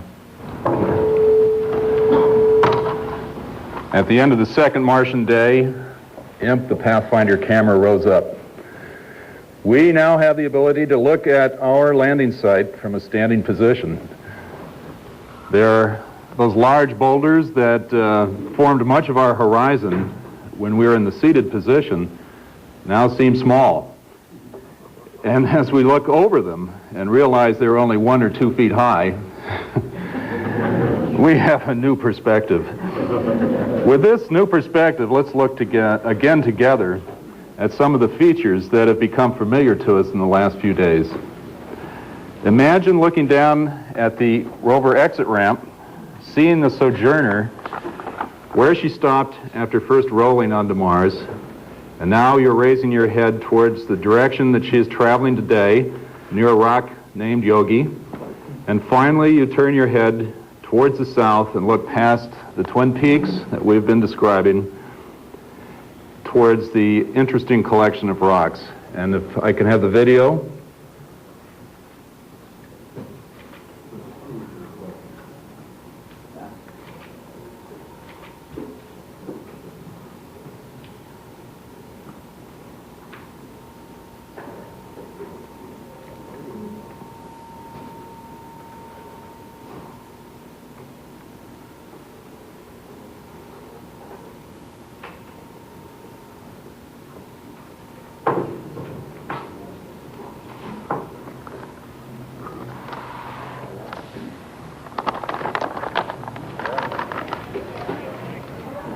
Those mountains look even taller from the height of a person's head, which is the perspective of these pictures. The others were down at ground level.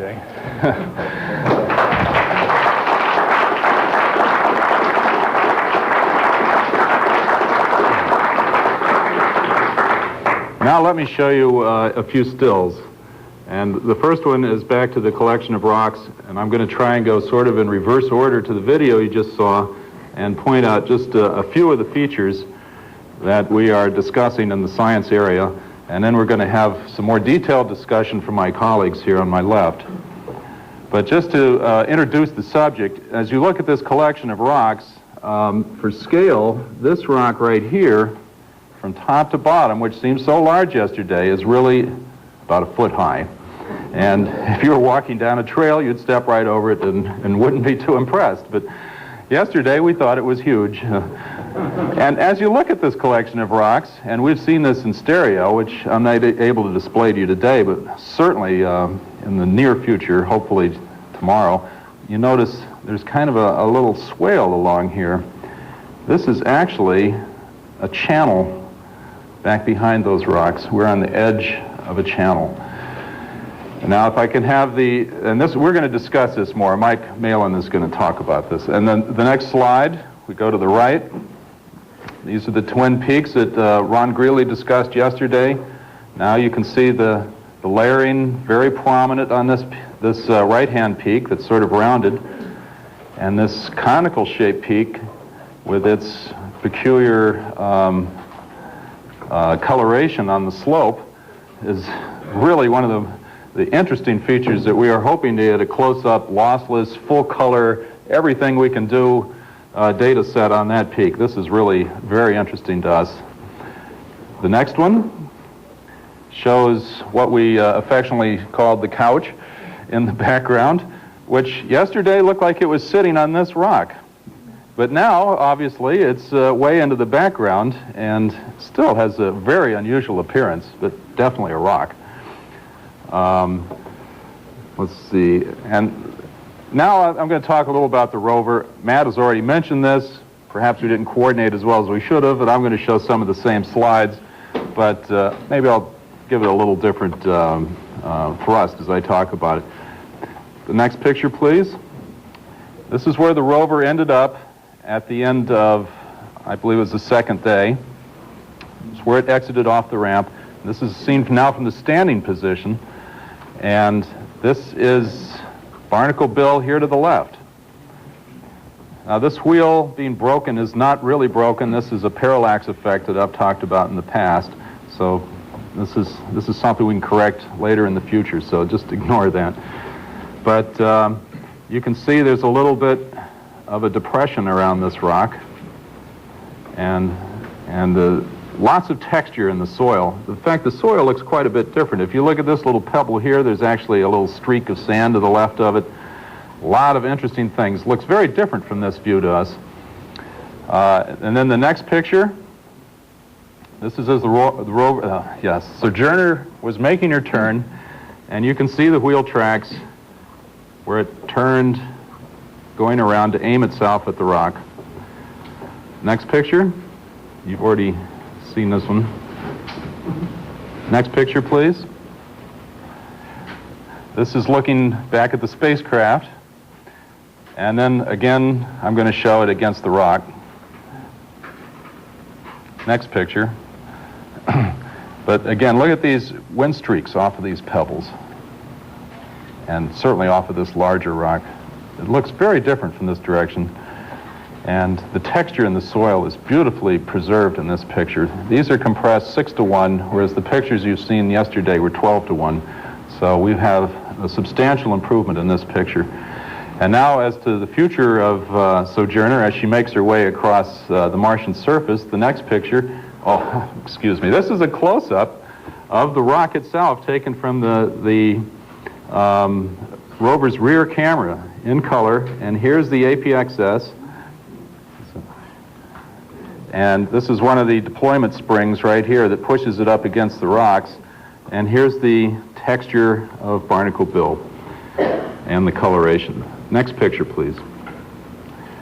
This is the Yogi Rock, now seen from the standing position, and the soil that the rover will be standing in at the end of today. And I believe that's the end of the slides. Actually, these last few days have been the greatest thrill of my professional life, and the members of the science team from all over the United States, with international members from Germany, Denmark, the British Isles, and Russia, are working closely with the Image Processing Lab to bring the experience that we are having to you as soon as possible. And we are trying our very best to get these pictures to you in a way that you can understand them as we're trying to understand them. But in the huge rush of data last night, starting about 10 p.m. and ending at 11:30, when the monster came back, it was just an awesome flood of data. And we are hoping to be able to show as much as we can to you by tomorrow. But to talk about some of the details of the mineralogy as we know it today and as we've been able to learn it over the night, Dr. Jim Bell from Cornell. Thanks, Peter. Thanks.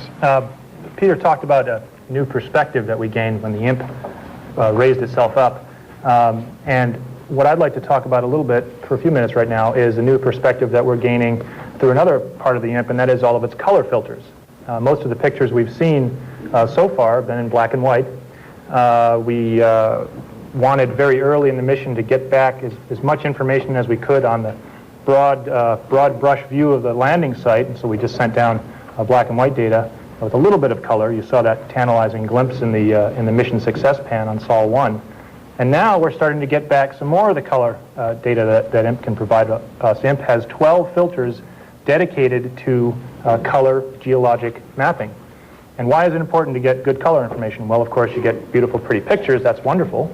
But also, you can learn quite a bit, it turns out, about the types of minerals that make up the elements in the rocks and soil. So I'll show a couple of examples of that now. But before I do that, I want to show you how we determine, or describe to you how we determine the exact color of the surface. How do we know what the color of the surface really is? And to do that, we use two devices on the spacecraft called calibration targets. And there's a picture of one on your screen here, and some of you will see this in some of the images sitting in the background. This is a nice close-up of the calibration target that we took when the IMP was still undeployed. I'll show an example of it in a moment, but it has this big post in the middle and a bunch of little color chips here. And my show and tell for today is an actual flight spare model of the color target, which I have in my hand here. And you can see that it has a series of colored chips on it. Okay? Blue, green, yellow, brown, and red. And these are different minerals that have been mixed up into a glue and pressed into these little chips and then glued onto the target here.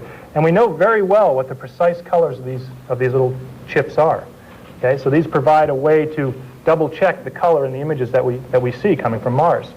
It also has these three concentric rings, black, gray, and white, and those act sort of like a photographer's color balance chart or brightness chart. to help us calibrate the camera, learn exactly how bright everything in the scene really is. And then finally, it has this thing called the shadow post here, which, I don't know if you can see it, it's casting about 20 shadows in the light here. But what we see on the surface of Mars, and you can see one back on the screen right here, is a shadow cast from the sun. And what that allows us to do is, we know that in that area where there's a shadow, there's no sunlight striking, but it's not completely dark in there because the sky is scattering light into that area of the calibration target. So we can very accurately measure how much skylight is being scattered into the scene as well as the direct sunlight. So we can very accurately determine the color of the surface. Okay, so that's my friend the calibration target, and there's two of them on the lander. So when you see these little things popping up in some of the images over the next couple of days, you'll know what they are. Okay, let's go to the next visual here. Okay, just an example of some color imaging here. Here's that area that Peter just showed called, which we're calling flat top rock. And what I've done here is picked out 3 images in 3 different color filters, blue here, green, and red. And this is the imp staring at the same exact scene, just rotating its filter wheel through 3 different colors. And what you can quickly notice is that the surface is different in these different colors. It's relatively bland in the blue. Notice how dark the top of flat top rock here is in the blue. Notice how fairly uniform this rock, this layered rock in the background appears to be. In the green, the top of flat top rock brightens up a little bit, as do some of the other rocks in the background. And in the red color filter, the top of flat top rock is very bright. So by looking in these different color filters, we know that there's obviously some interesting color differences on the surface. The next slide, the next visual, please, shows an example of what happens when you put these colors together and try to measure them in a quantitative way. What is the exact color of the surface and how does it vary? Well, when we stack those red, green, and blues together, you get this beautiful color image, and you can see that the top of flat top rock is indeed covered with a bright red material. And we think that that is the famous Martian dust, which is settled out of the atmosphere from some previous dust storm or a bunch of dust storms, probably going way back in the past. And there's a nice flat bench top surface that it can slowly settle on. The sides of flat top rock are quite steep, and so they can't really hold the dust, and so those are appearing much darker because that's the inherent color of the rock underneath.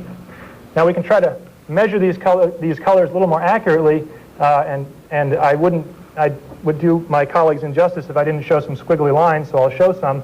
What we're looking at here is the spectrum of, it's called a spectrum of Mars, and the axis here, the x-axis, is the wavelength, or the color that we're looking at.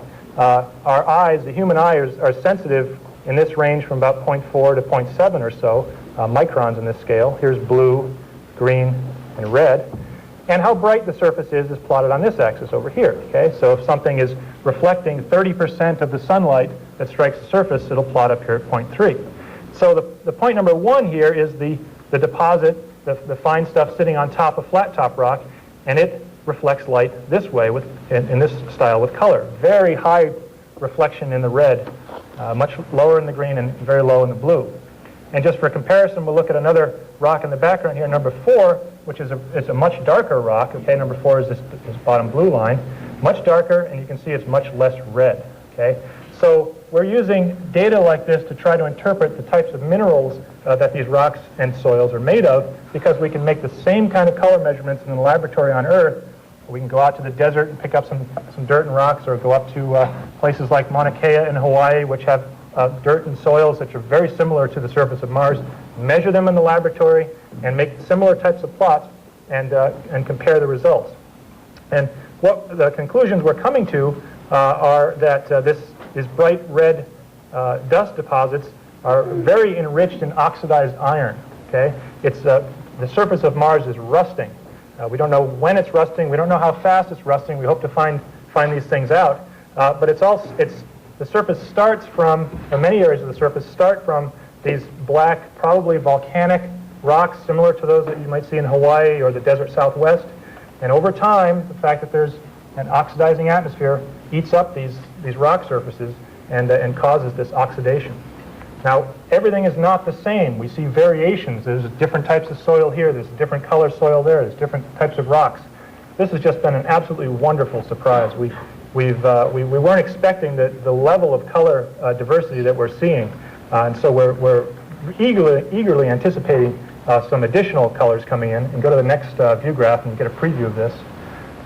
The next slide, please, shows one quick test that we did on the first day. Because we didn't have a lot of data to deal with, we took a very quick test of a small piece of real estate here, which is called the spectral strip. And we measured that tiny little area in all 12 filters. So this was to test whether there's really a good reason to use all these filters, because data is very precious.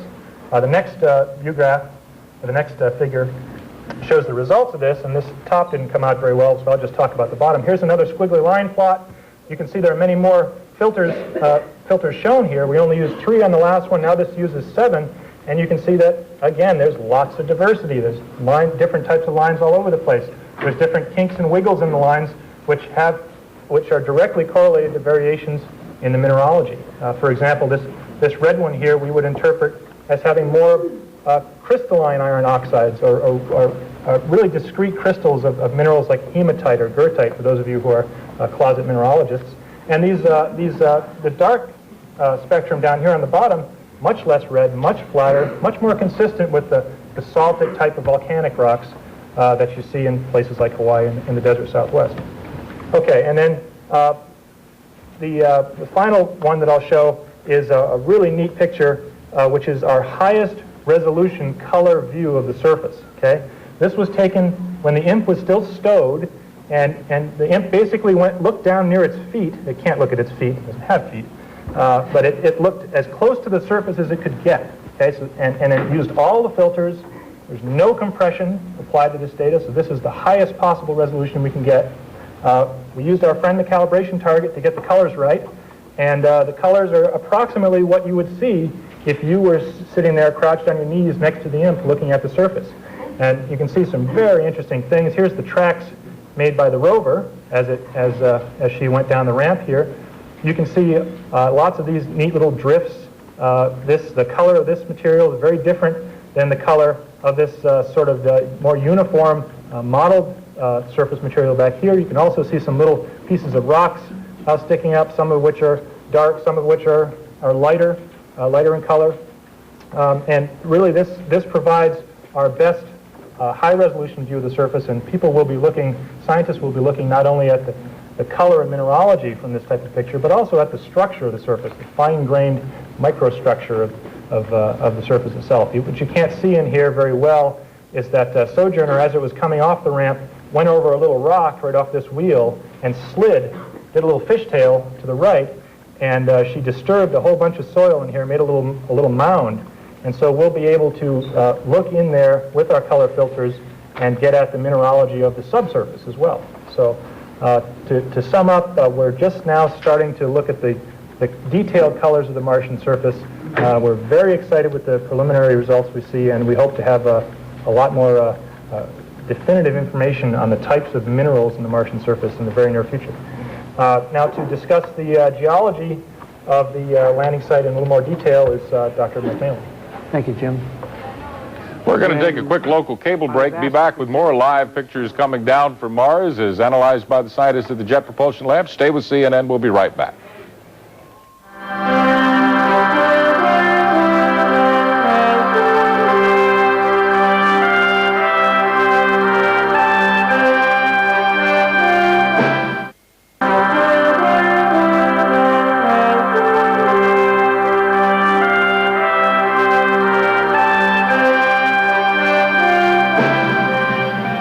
Well, the project scientists thought before they landed here they were landing in a floodplain from thousands of years ago. They have more evidence that they're right. Mike Malin, one of the project scientists, is explaining that now. The amplitude of these depressions and ridges, in fact, they're mostly ridges that are constructed by deposition of debris. The amplitude is about 4 meters, and the separation of these ridges is about 20 meters.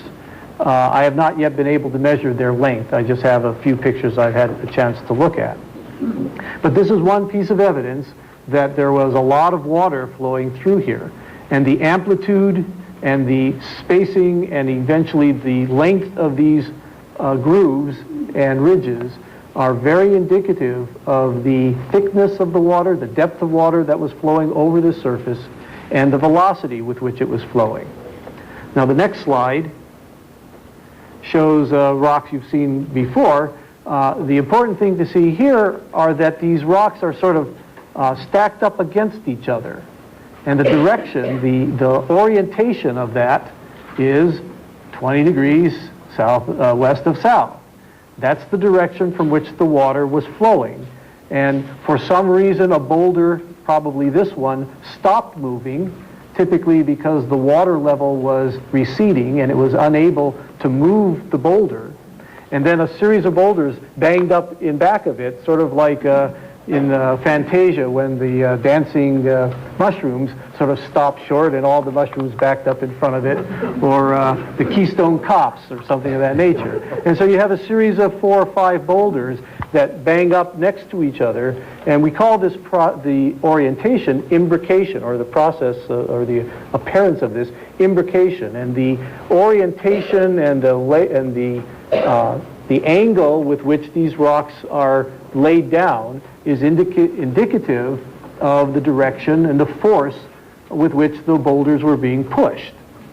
The size of these boulders is very sensitive to the velocity of the water, or the fluid, but I think it was water here, and the depth, and to some extent how much other sediment was being carried along by the water. If there's a lot of sediment, many of you have seen mud flows, you can carry bigger rocks because the water and dirt is denser and can pick it up more easily. And if it's clear water, like in a mountain brook or stream, you don't carry much material and you can only move the finest particles on occasion. In this case, these boulders are of the order of 1 meter across, and that's typical of what we call late stage or waning flow processes in a flood. The next slide. Change scale. The water is gone, but it's left behind in irregularities, puddles. What happens to those puddles?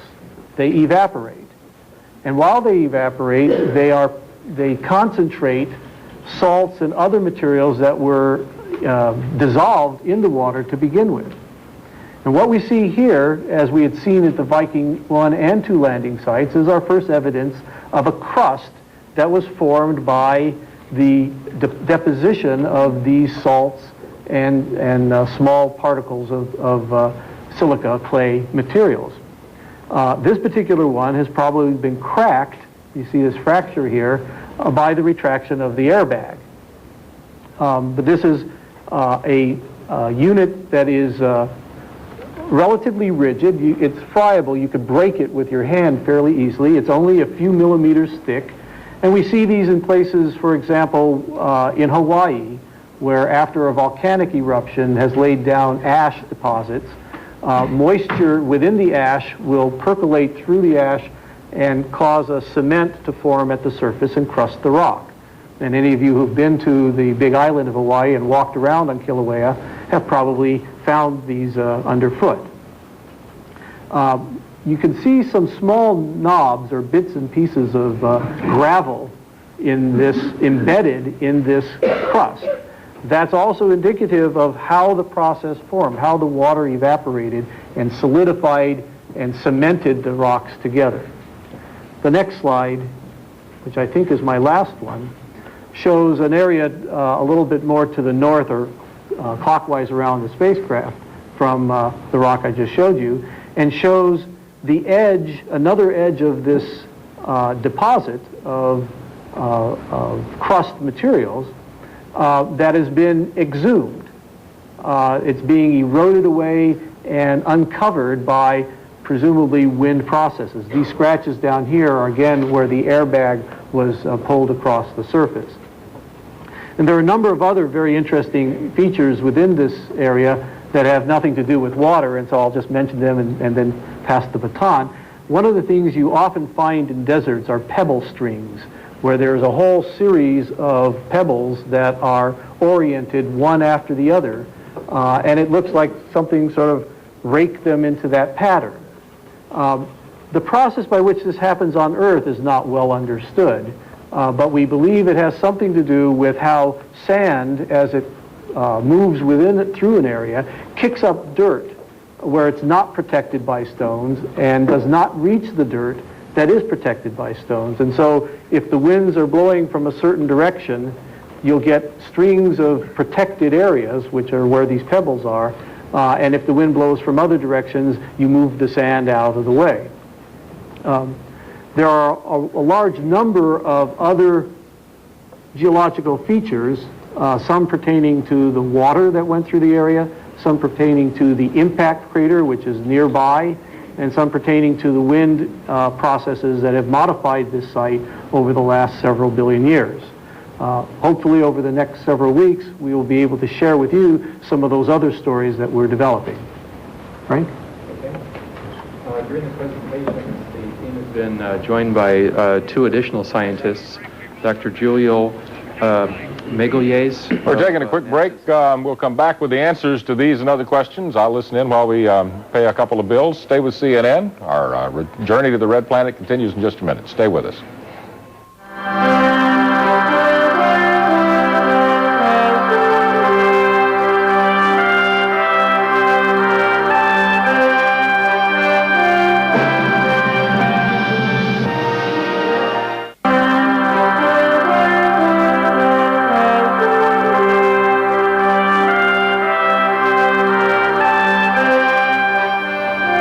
Welcome back. Do you care about the atmospheric density about a mile above the surface of Mars? Some people who are asking questions in the news conference right now do care about that. I want to show you the new pictures again real quickly if I can. Let's look at them. This was the first picture ever taken of the mothership by the rover, which proved to them that the cameras on the rover were working well. That's one of those airbags that helped get this thing on Mars without doing any damage to it. It was illustrated by mission scientist Matthew Golombek, who was very excited. Over there, he's pointing to the sniffer device at the end of the rover, which is right now pointed up against a rock on the surface of Mars, known in the trade as Barnacle Bill. At the bottom of your screen, you can see the tracks made by the rover as it rolled off the lander and positioned itself to do the spectral analysis of the first rock ever spectrally analyzed on the surface of Mars, at least as far as we know. And this is the money shot. The rover's on your right. The spectral analyzer is the thing that the red arrow is pointing to now. It sort of looks like a tomato soup can, and it is pushed up against that rock, and its sensors are getting whatever information that rock can tell us about what it's made of. It's being sucked back into the rover, and the data from those instruments and the computer on board going back down to planet Earth. So those were the first three pictures we have seen today that are new of the surface of Mars. There's some other ones in there as well. The briefing is continuing, and I see the Mars weather report on our screen right now. Flip Spiceland was very interested in this, and let's listen and say that it's 76 below zero right now, according to this update. Let's listen. Say that the weather today is exactly the same as the weather yesterday. This technique in many parts of the world has a very high success rate. And as you can see, we expect to see a high of about 261 Kelvin, plus 10 degrees Fahrenheit, and a minimum of minus 105 Fahrenheit, 197 Kelvin. The next slide shows the pressure cycle that we measured. This is a by now familiar squiggly curve. As an aside, I'm glad to see the camera team are following our lead in squiggly lines. The red dots here are our data. The blue line is the Viking 1 lander data.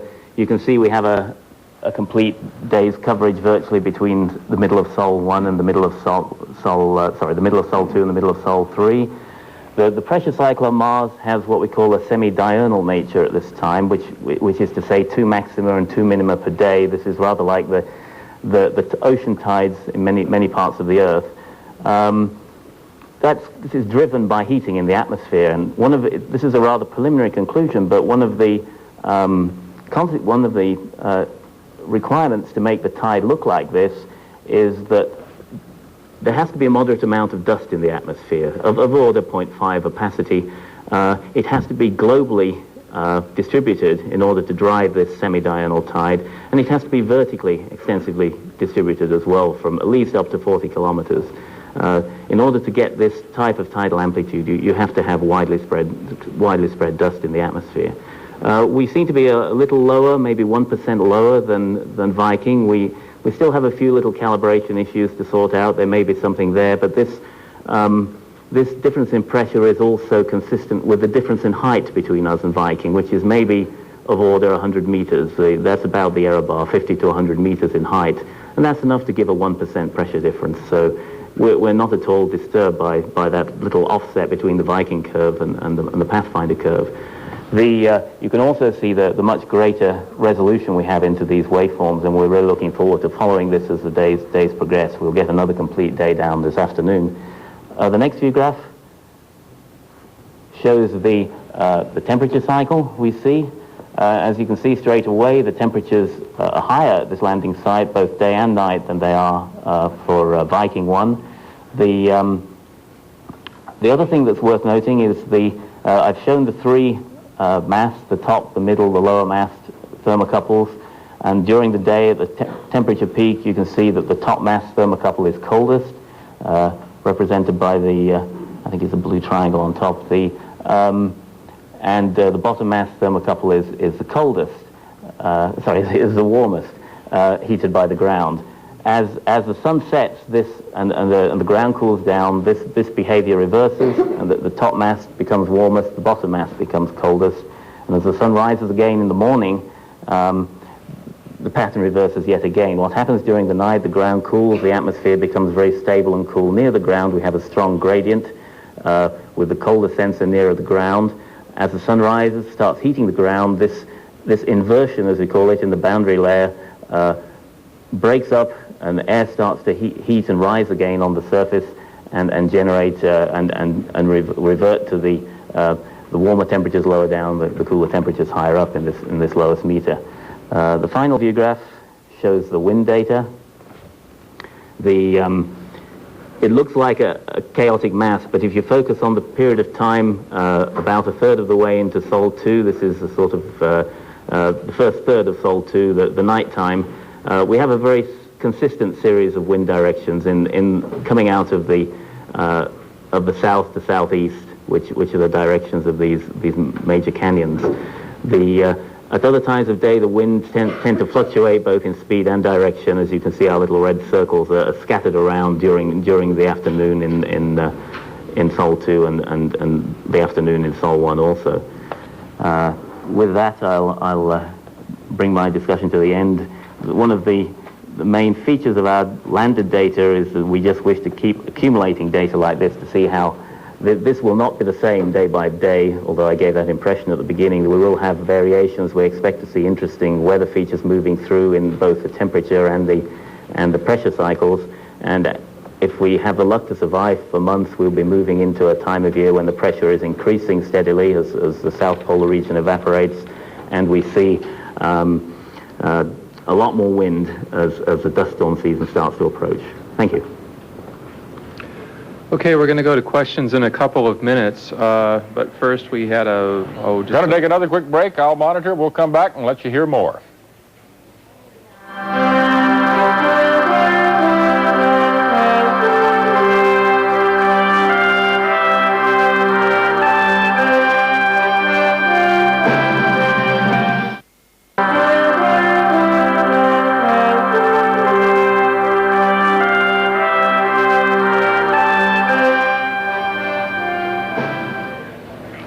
They've just finished showing a movie at the Mars Pathfinder news conference. It's all pictures you've seen before. The reaction of the scientists as the various great pictures from Mars came in.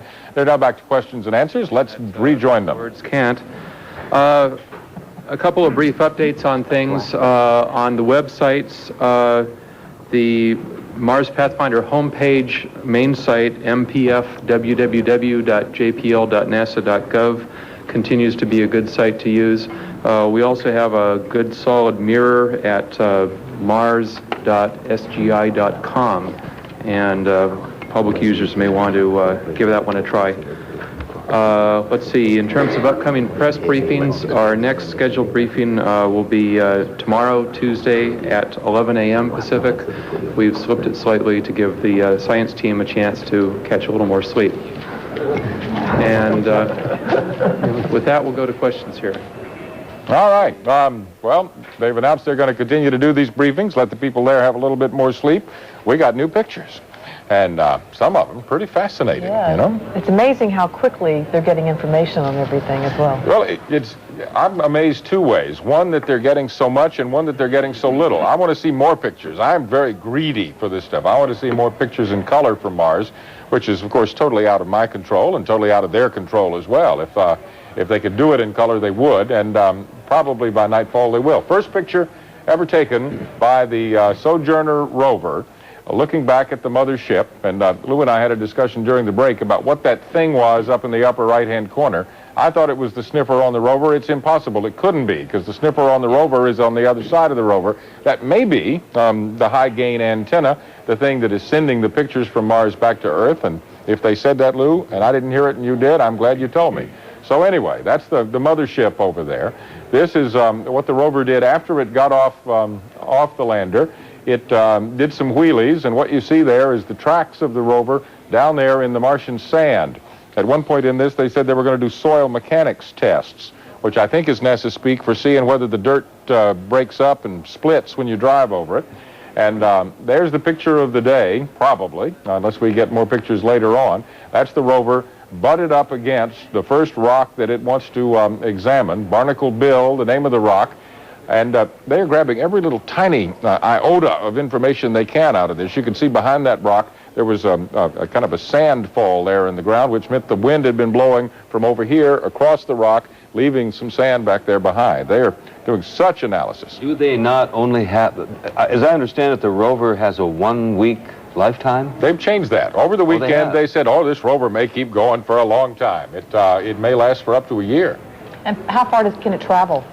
Depends on how long it's up there. It can go out 30 feet maybe and still stay in touch. It could go out further and come back in and get in touch. All right. John will stay here. We will stay here. We'll have more on the Mars mission.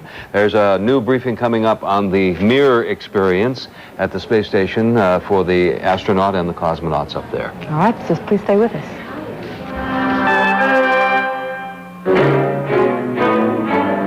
This has been a CNN Live event. Staying in space on Mars Monday, the rover Sojourner moved less than a meter away from Pathfinder, but its scientific progress is unmeasurable. The rover is in contact with a lumpy little rock dubbed Barnacle Bill, right next to the Pathfinder landing site. Sojourner is checking the rock's chemical composition, then will move into bigger and possibly better rocks. The Sojourner trundled off the Pathfinder on Sunday, becoming the first mobile vehicle ever on another planet. And NASA just released some new pictures from Mars.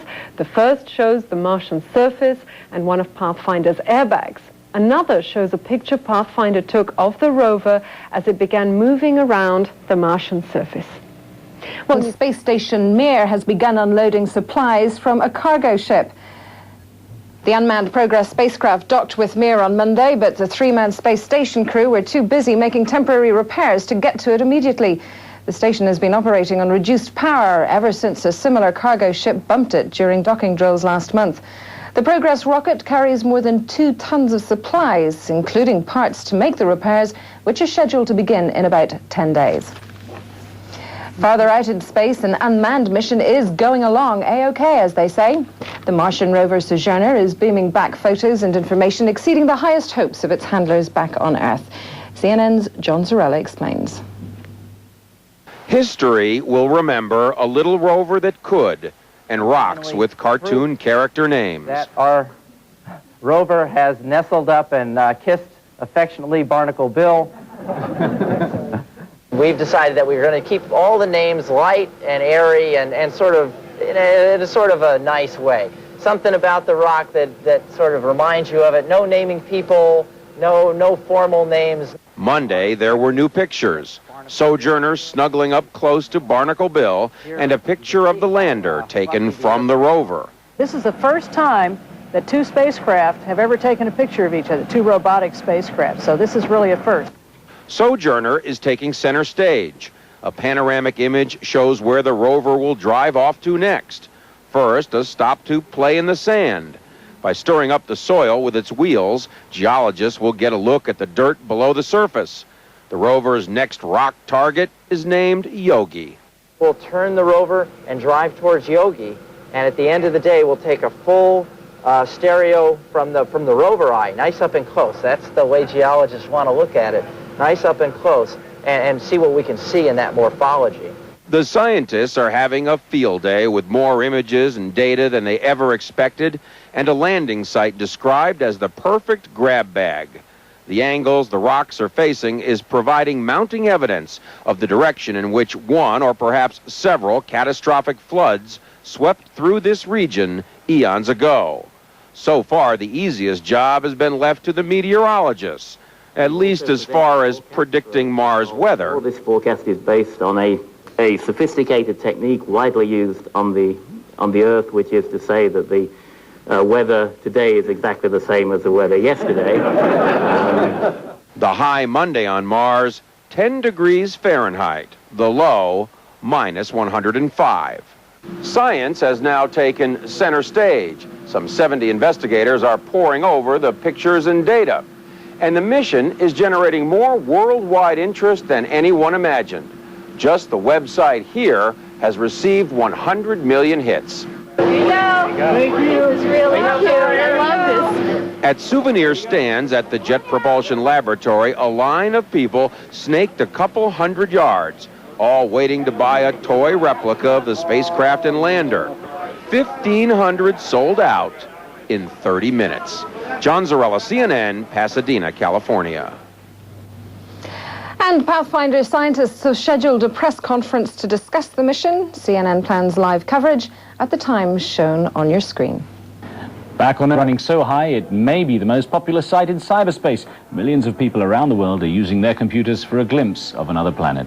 CNN's Greg Lefebvre has a look at Mars on the internet. Worried. After setting records in space, the tiny Mars rover will likely set records in cyberspace with tens of millions of internet viewers. It was totally awesome. It's very exciting. It's very clear. You know, this is live. This is real Mars. Internet services from AT&T to Netcom to Yahoo reported up to double the usual traffic. Webmasters at Jet Propulsion Laboratory pumped out the famous Mars panorama shot. That will allow you to basically point yourself around the horizon and look all the way around in beautiful color, the exact same color that you'd see on Mars, and it's the closest you can get to being there. The NASA data was relayed through dozens of helper computers, so-called mirror sites, across the globe. We've had hits from everywhere. The first people that I saw at the site were from Korea and from South Africa. Just the impact is just so tremendous. And seeing all these people get together to see this, it's really cool to watch. News sites like CNN Interactive and CNN Custom News reported more than 10 million page requests. We've gotten a lot of feedback, especially from younger folks who say that, this is their first really big space mission or event. Other news services also reported high traffic. Teachers visiting San Francisco's Exploratorium use the Mars internet data as instant teaching aids with information so new it's not available in any textbook. Be able to go to all of these astronomy sites all around the world within, in seconds is phenomenal.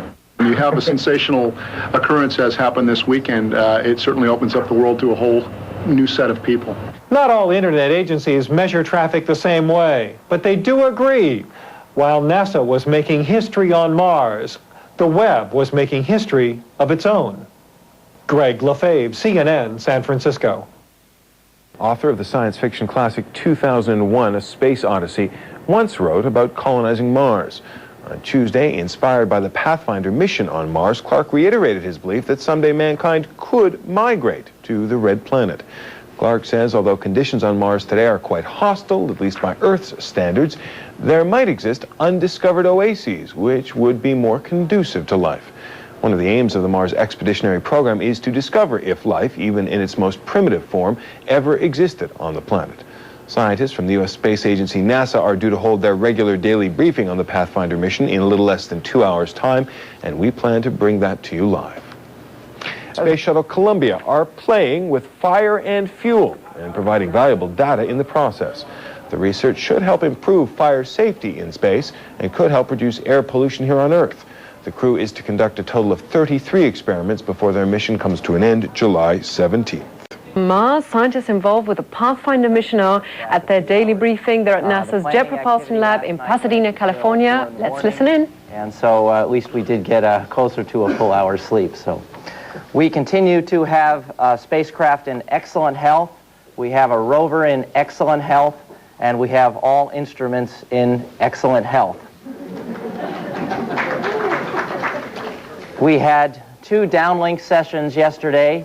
One in the afternoon at about 4 for about a half an hour. That was the start of the day on Mars. And one at about 11:30 p.m., which was sort of the late afternoon on Mars. From those 2 downlink sessions, the transponder working at 8,500 bits per second, we returned over 50 megabits of data from the surface of Mars again. To this date, we have returned 1,575 images from the surface of Mars. We returned the entire monster pan, which in our previous expectations took us a week to get down. And we have actually started receiving the insurance pan, the lossless panorama, from the pre-deployed state as well. We retracted the APXS from Barnacle Bill. We moved away from the rock. We backed up. We did a series of soil mechanics measurements yesterday where we rotated the rover wheel and actually dug the wheel in and plowed forward. We did a wheel abrasion experiment, and we moved toward Yogi and did a series of high-resolution forward stereo views of this very interesting rock. Today, we plan to do a whole variety of imaging experiments, including a series of multispectral spots. We plan to move, we will be imaging Barnacle Bill in much more detail than we have so far. We will look at a series of broken crusts that we saw yesterday. We will also look at Scooby-Doo in some detail. And Casper, don't forget Casper.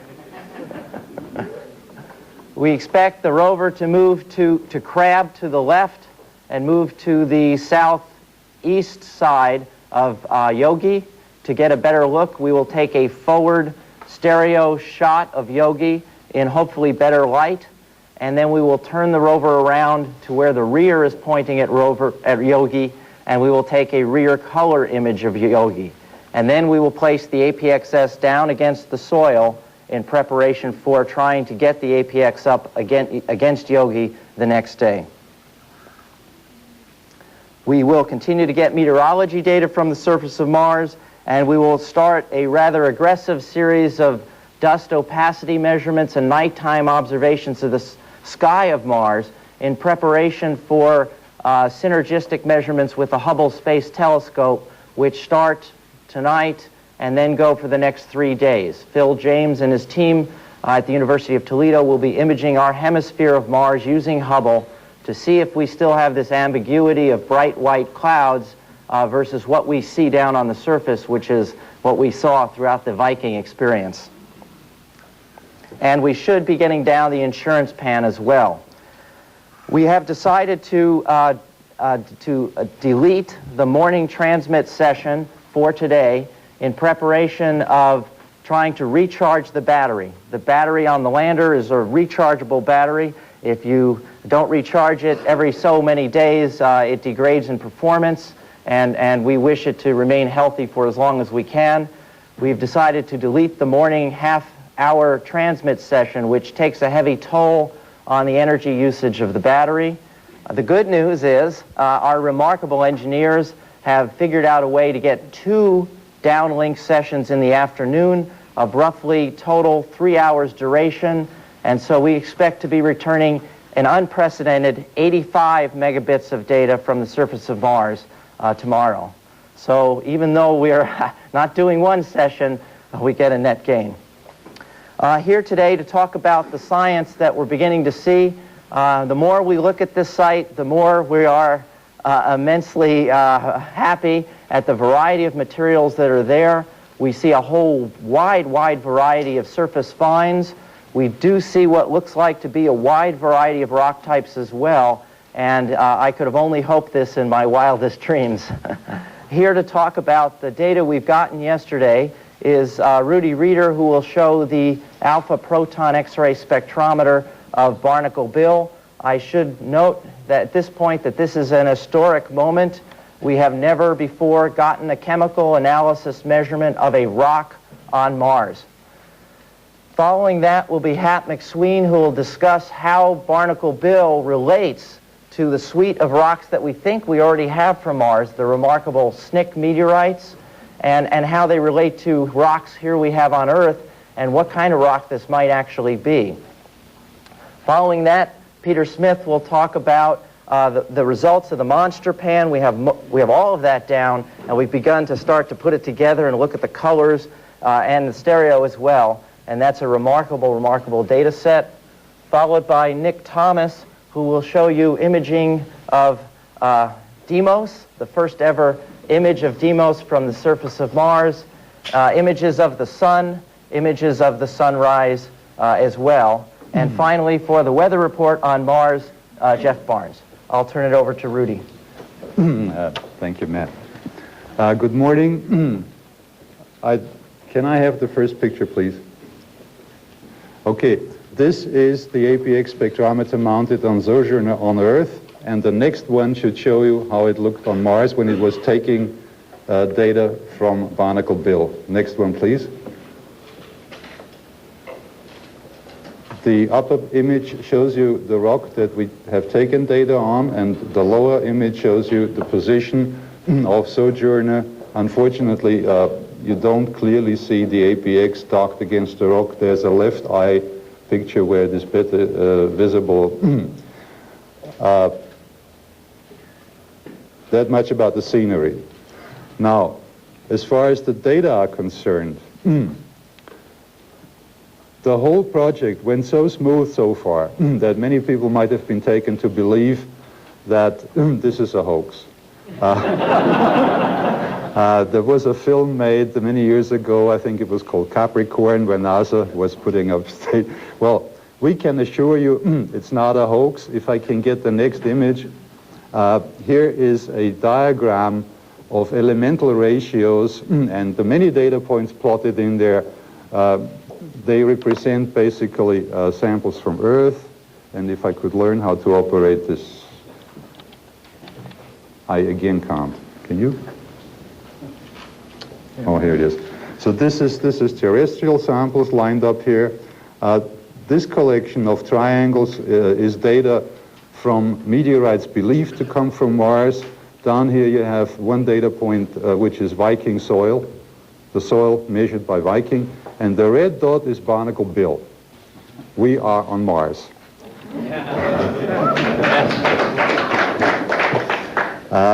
We get excellent data. We have especially good X-ray data, and that makes my colleague Tom Economou from the University of Chicago very happy. It was mainly his task to build that X-ray channel. The next slide will show you an example of Barnacle Bill's X-ray spectra and how Tom has been preliminarily decomposing it. We have actually not had such good data in the laboratory. That's mainly due to the fact that on Mars it's much colder than we ever bothered to cool the instrument when we took spectra in the lab.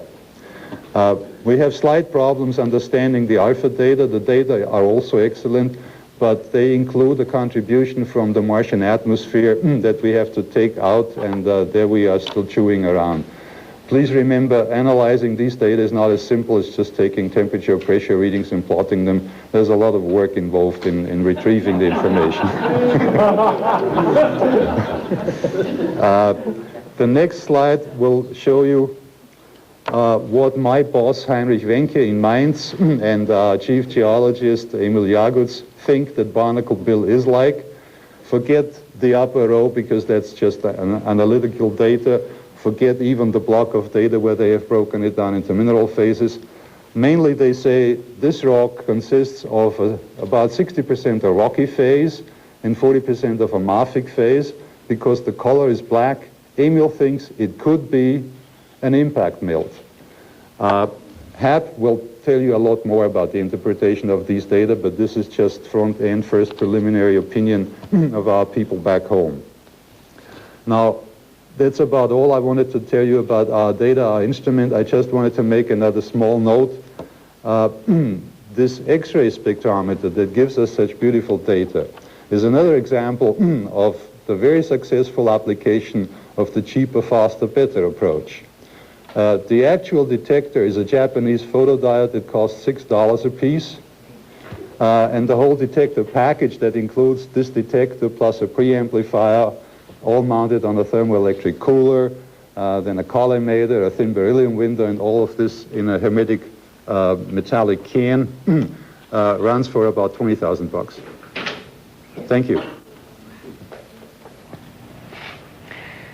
And listening there to the scientists at the Jet Propulsion Laboratory in Pasadena telling us the first data they've had on the actual chemical composition of the rocks as the little sojourner goes out and takes a chemical decision and investigation in terms of what those rocks on Mars are about. We'll be talking all about this and what it maybe tells us about Mars, what it's made of, and whether there was ever any possibility of life there in just a moment when we come back and we talk to our guest here from the Smithsonian, Curator of Meteorites, Mr. Glenn McPherson. Stay with us.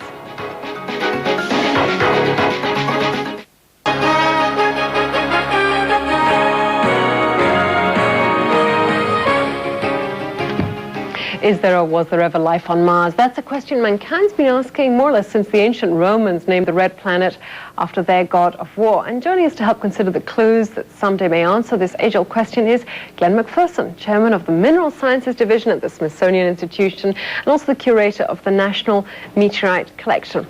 Well, Mr. McPherson, thanks so much for being with us.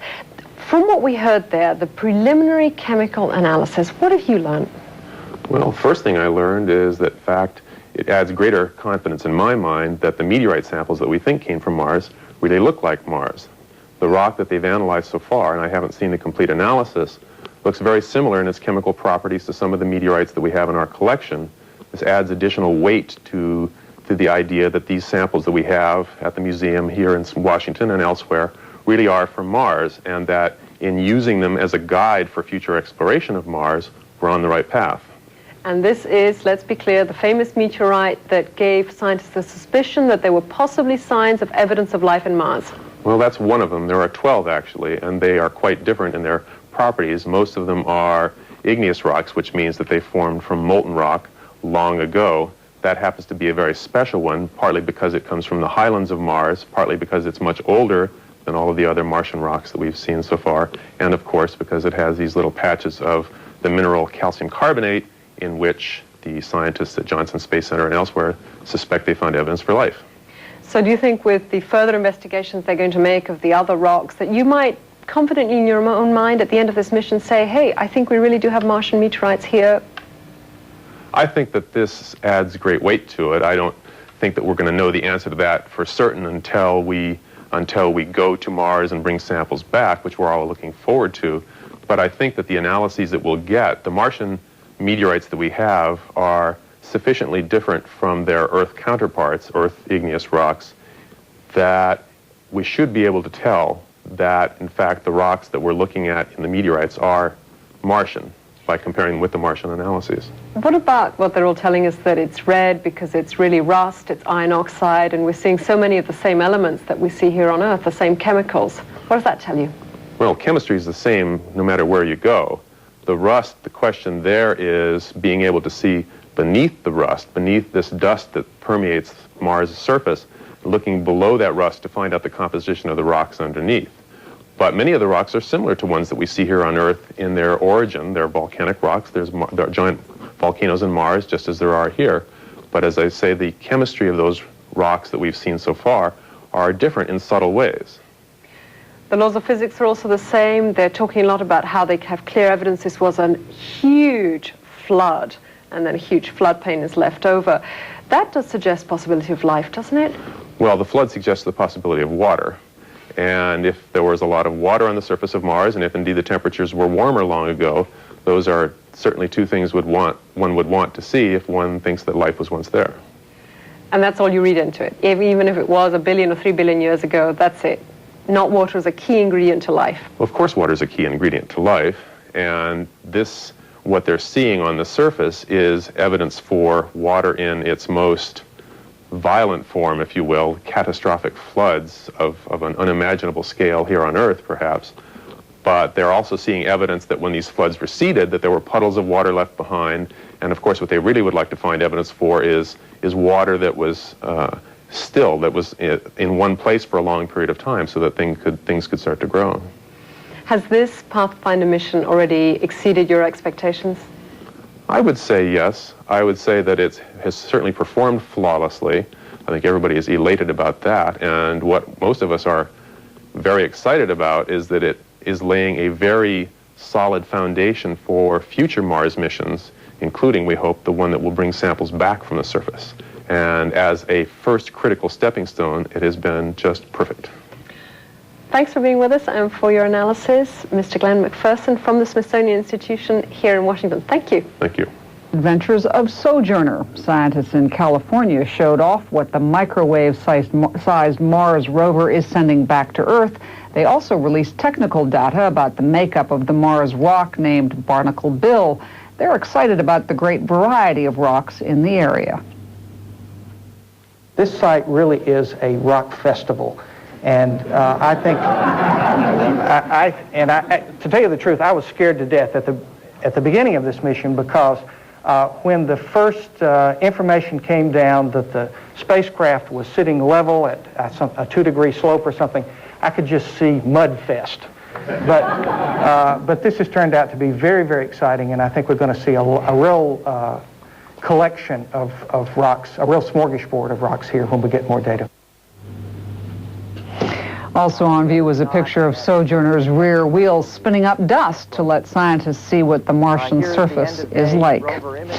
Computer users here on Earth are keeping up with the Mars mission by visiting rover-related websites in record numbers. CNN's Greg Lefebvre has... Columbia are continuing their experiments to determine how flames act in a weightless environment.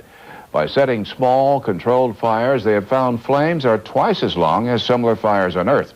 The results of the experiments may yield clues on reducing air pollution on Earth. They also took time to send back some pictures of Earth. The crew is about halfway through its 16-day mission and is scheduled to return home July 17th.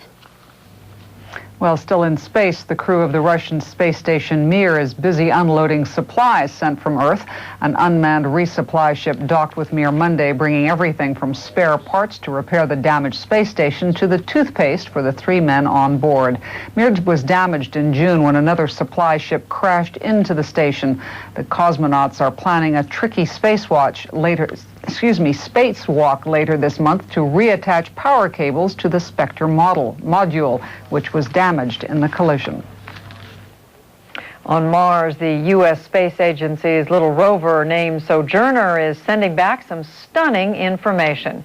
CNN's John Zarella is at the Space Agency's Jet Propulsion Laboratory in California, where the analysis is being done.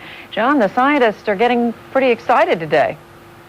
Boy, they certainly are. A major science briefing today here at JPL, and out of it they've come to the conclusion that the sand on Mars from the 2 Viking sites and from this site all looks pretty uniform, at least the sand. They did some experiments with the rover. The rover is now over towards the Yogi. That's its next target, and then it'll be on to another rock called Casper. But here to talk to us about exactly how exciting the science was today is the project's chief scientist, Matt Golombek. And Matt, some fascinating revelations about the rock Barnacle Bill. Yeah. What is it? Well, we don't know. We have this very good chemical composition measurement of the rock, but we're lacking sort of that high-resolution imaging to really look at the colors and textures and fabrics. And we desperately need that to really round out our interpretation. We don't know exactly how it formed, but we do know, and this is sort of the big news, that it's a high silica rock, which is a little bit different than what we thought Mars was like. We have the SNCC meteorites, and they don't have a lot of silica in them. They tend to be more mafic, more basaltic. So this is a big deal. So it means that Mars, in some of its characteristics, is more like what Earth was? Yeah, that's right. If you consider sort of the Earth as sort of the active member and Moon is sort of the inactive member, it looks like the processes going on Mars are a little bit more like the Earth. This is that panoramic This is the middle part of what we affectionately call the monster pan, and the imager's deployed in its upright configuration, as tall as I am. You see the rover, and in the back there is the Yogi rock that we're up close to. And we've done soil mechanics in the soil flat between where the rover is now in this scene and Yogi Rock. And there is a movie that you put together that sort of shows the rover mechanics. Shows the rover as it turned around and went towards Yogi Rock. There's the rover turning around. You see the wheels completely turned. That's the Acumen steering, and it's turned pretty much around. And there is another picture of it after it's dug a hole in the soil. And I think you might have the final rotor picture that shows the APXS against the ground. So we'll get another soil measurement tonight. And then there's that last shot. We understand the soil is actually pretty hard, almost concrete-like. Yeah, there's some kind of a material there that looks like it's indurated or something. There's Yogi, and we were a little worried about going right in there because if there's a little moat and the rover might tip down a bit. So we're going to try to crab sideways. We can actually move sideways with the rover and try to get around to the side of the rock. Matthew Gombeck, I know some fascinating science still coming out here. The history of Mars unfolding before the very eyes of an excited group of scientists. This is John Zarella reporting live from the Jet Propulsion Laboratory. Judy? All right, John, fascinating stuff. Bernie? Revealing some surprising similarities and differences between Mars and Earth. A chemical analysis performed by the Sojourner rover indicates a rock nicknamed Barnacle Bill might be a type of volcanic rock common on Earth. Scientists say they weren't expecting that, but emphasize there is no confirmation the rock was formed by volcanic action. Other data show that sunrises and sunsets on Mars are longer and brighter than on Earth because of the large amount of dust in the atmosphere.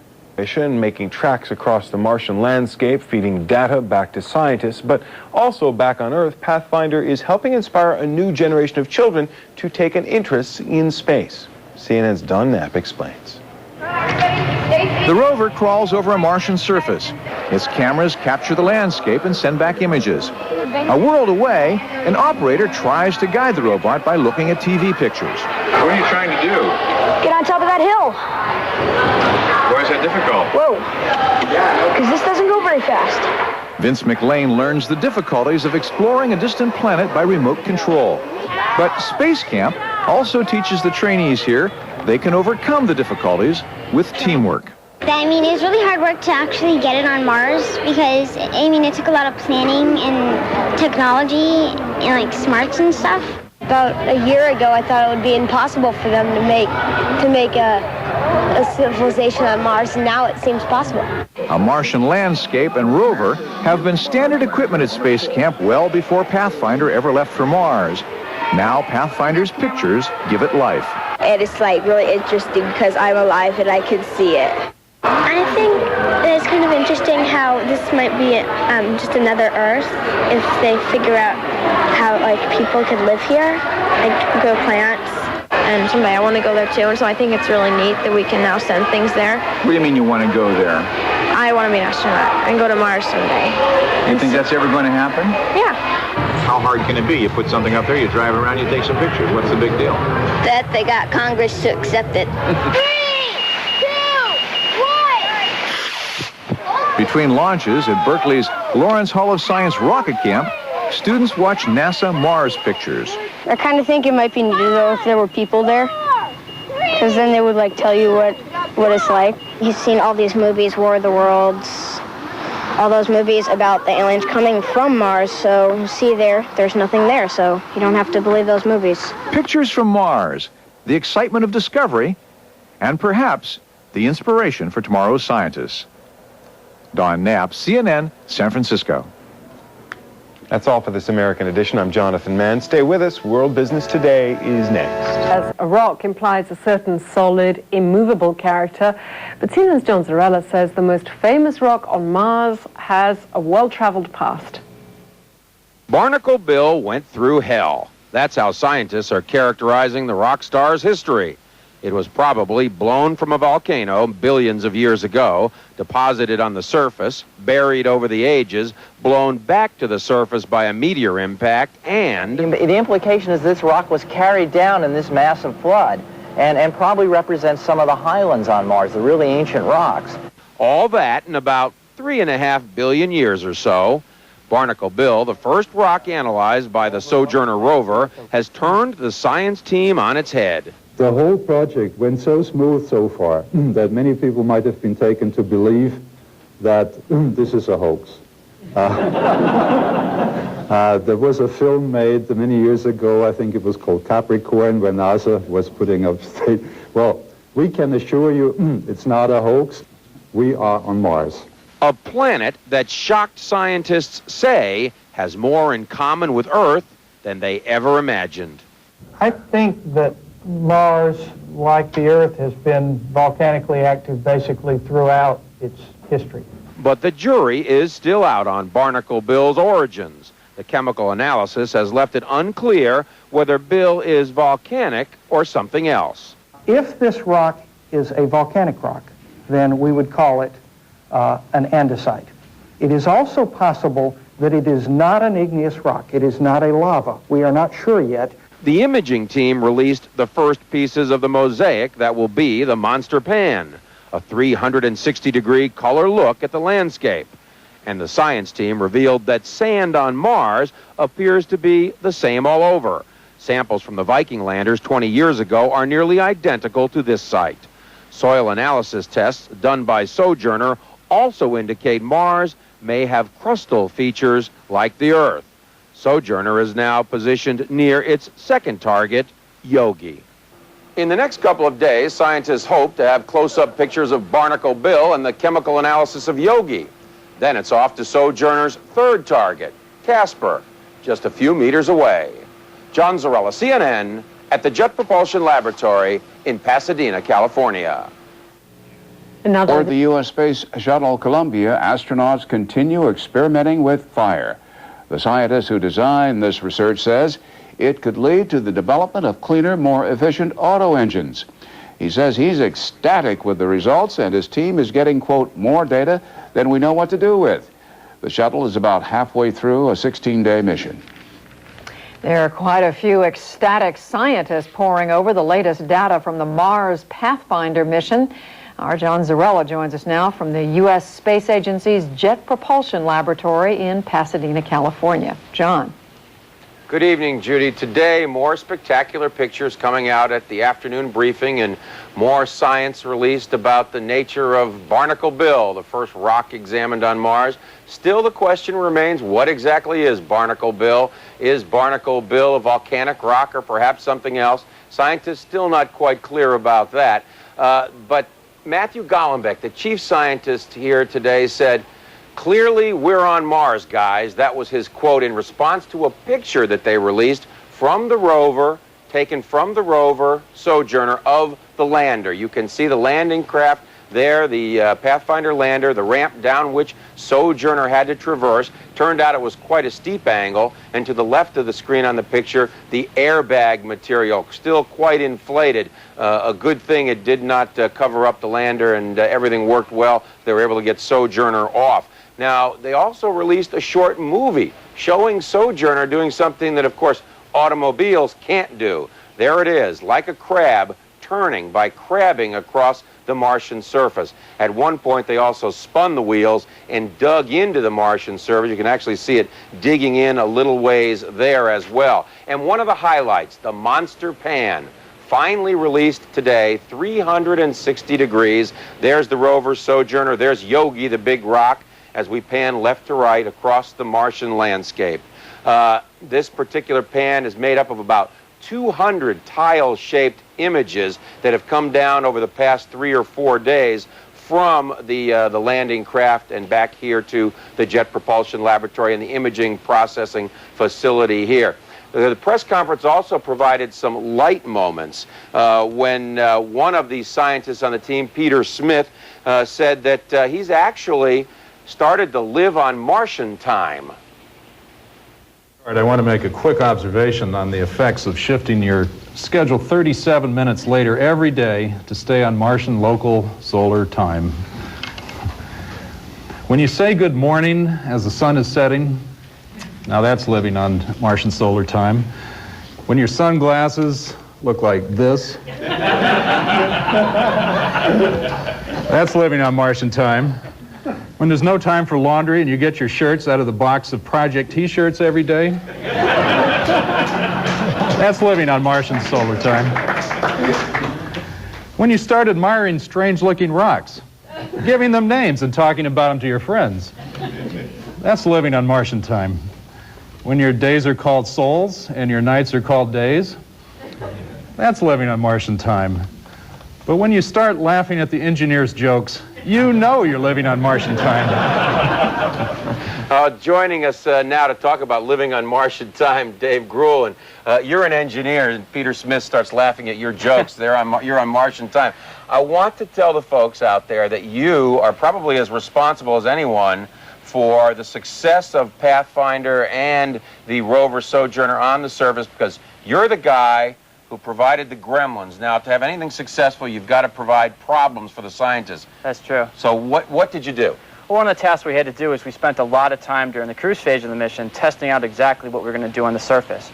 And my job in that whole picture of doing that stuff was to go into the sandbox, which is where we tested all of our stuff, and to throw abnormal situations to all the other engineers for them to try and figure out and to resolve using the data that they actually would be getting from the spacecraft. So when we actually got to the surface of Mars, they had a lot of stuff in their back pocket and a lot of experiences in their back pocket to allow them to be able to go around or get around any problem that they might see on the surface. And one of the problems that they saw right off the bat was the airbag. The airbag material in the way of the rover being deployed. That's one of the test cases we threw at them right from the start. And the minute I saw that come down from the surface, I knew it wasn't going to be a problem because we had tested it numerous times actually in our test environment to show them that they could actually do it by lifting the pedal up, sucking the airbag material in more, and putting the pedal back down. We could get around that, and the rover could get off successfully, and we could have a successful mission. Dave, thank you very much for joining us. And all the science team has told us that thanks to the work of Dave and throwing them those curves, they were able to figure out the problems and move on very quickly. We want to remind you, 3:30 Eastern Time tomorrow, the next of the NASA briefings, and of course on Friday night at 10 p.m. Eastern Time. You will not want to miss it. A 1-hour special. That's the Journey to the Red Planet, the little rover that could. And that promises to be a wonderful program. This is John Zarrella reporting live from the Jet Propulsion Laboratory in Pasadena. Judy? Fascinating stuff, especially watching the rover dig into the surface of Mars. Thank you, John. Now to London and Hillary. Thanks, Judy. Well, still up in space, the crew aboard the damaged space station Mir spent a second day Wednesday unloading fresh supplies from the visiting U.S. cargo ship Progress.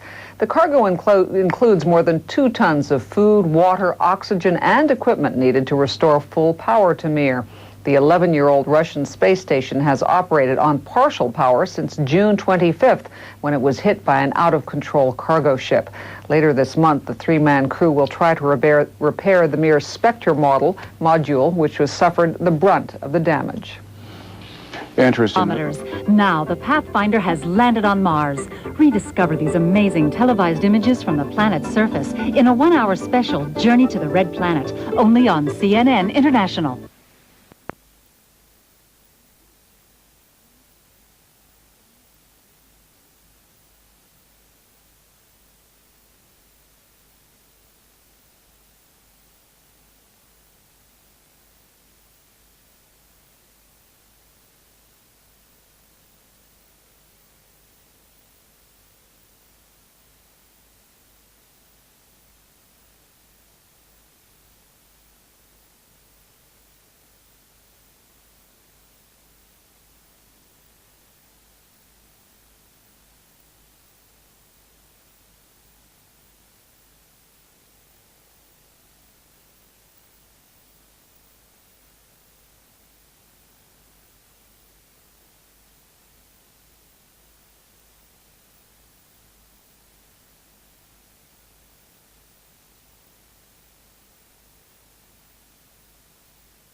And we'll be right back with more world news.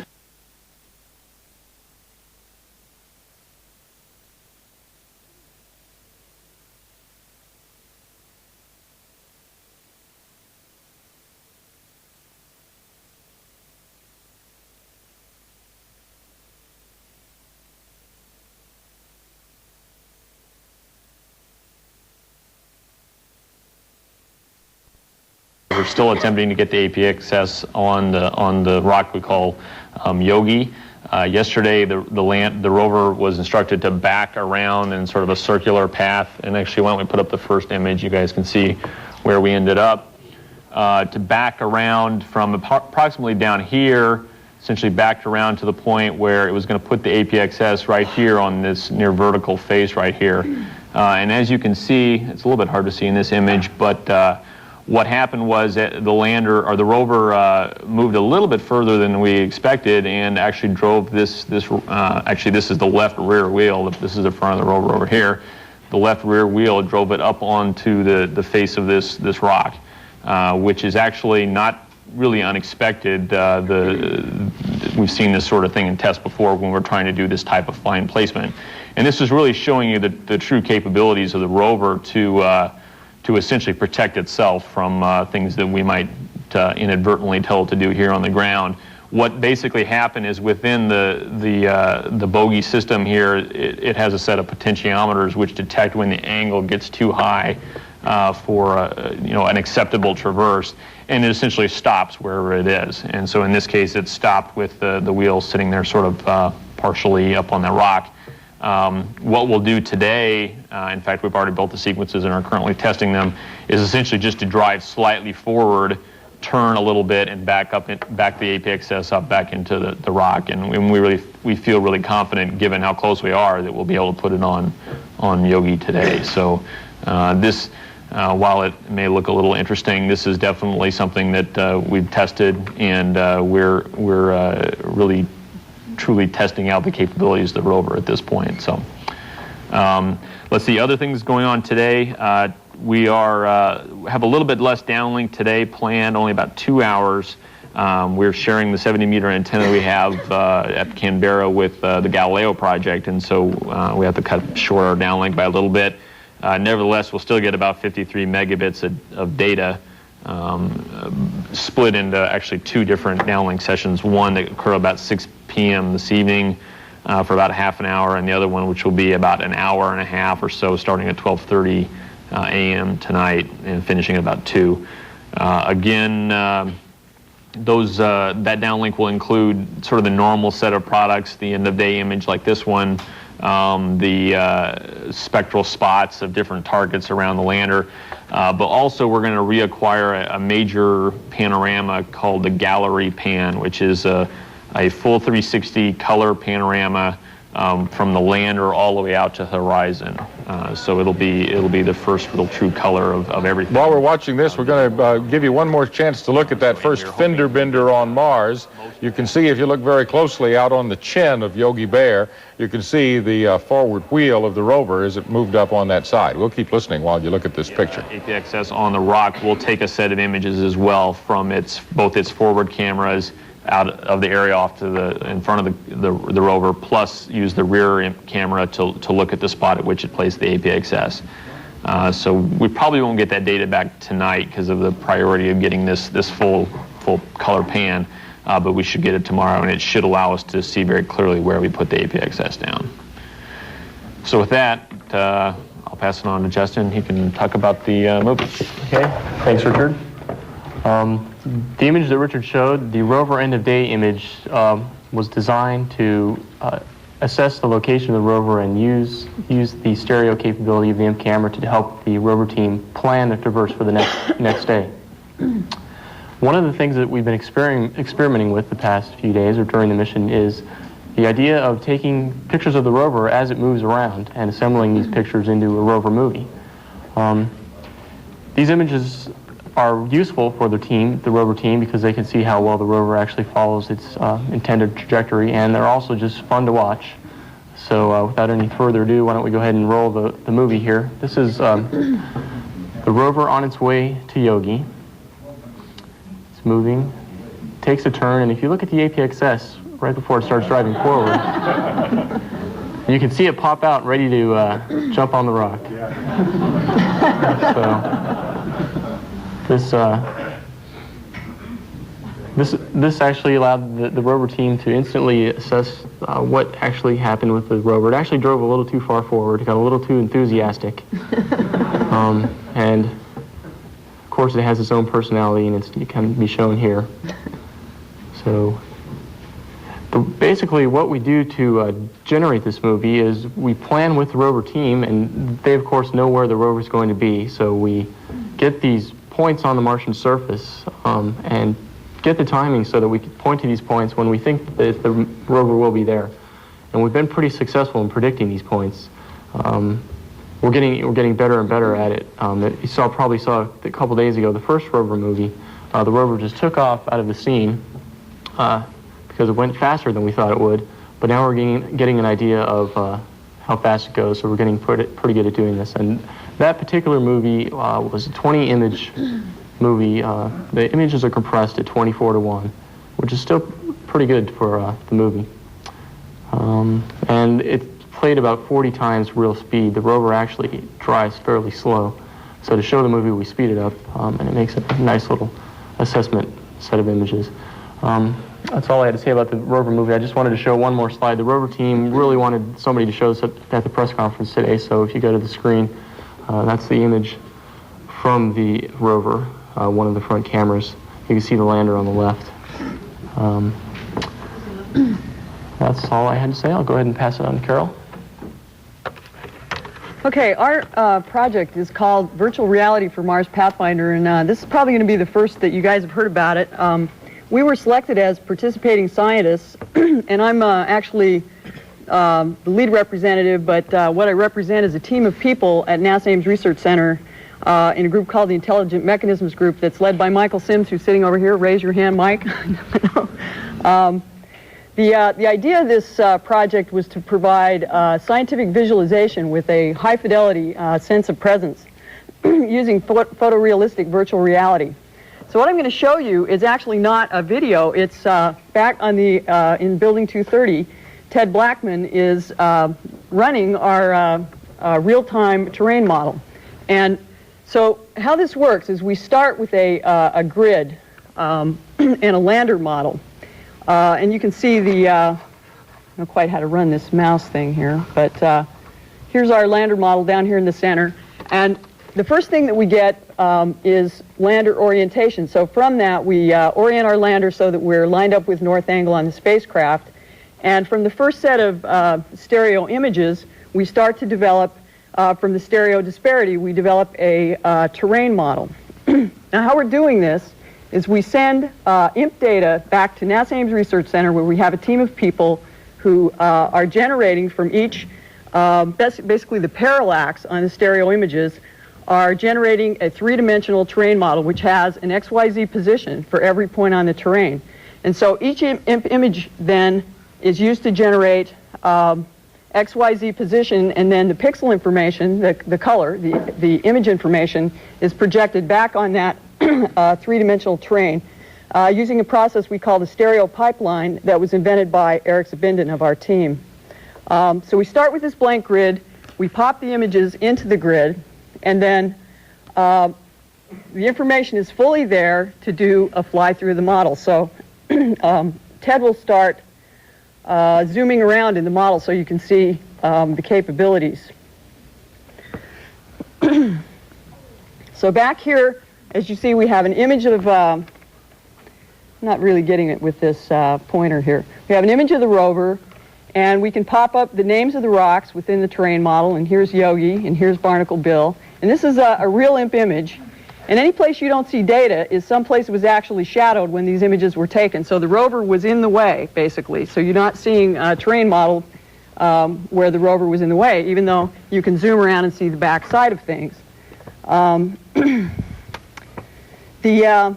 As I say, all the data is being shipped to Ames, processed by our team at Ames, and then shipped back here. And the whole round-trip process is only taking us about 15 minutes per quadrant of the big monster panorama, or about 2 minutes per image pair. So one of the things that we can do with this, we can use it as a planning and a scientific analysis tool, as I was mentioning. We can make measurements. So for example, Ted's going to illustrate making a measurement between Barnacled Bill and Yogi. So we provided this to the rover team and to the science team in planning. Okay, we're going to do this traverse from Barnacled Bill to Yogi. How far is it? And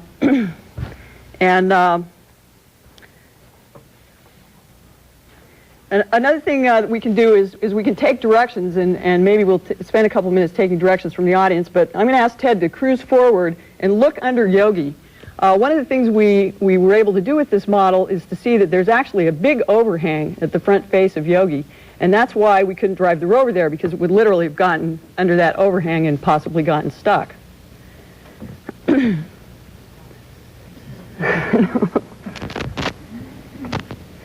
Does the audience have any requests? Some place they'd like to cruise to? Table Rock. Table Rock, okay. Flat Top, I think that's what we're calling it. Flat Top. So, Ted, why don't you cruise over to Flat Top?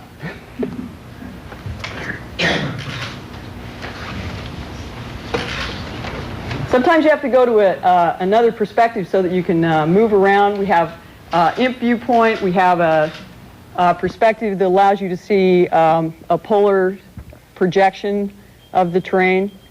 So there's Flat Top.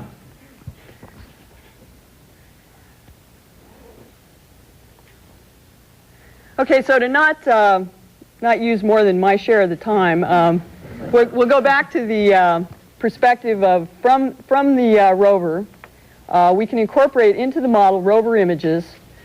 So going back to the perspective of from the rover, looking back at the lander, Ted's going to load that image in. You see that billboard popped up there? And that's the lander image popped into the terrain model. And now we'll go back to the perspective of looking from the rover's viewpoint. We have a little model. See the little colored model? That's a model of the rover. Let's go down to the rover's viewpoint.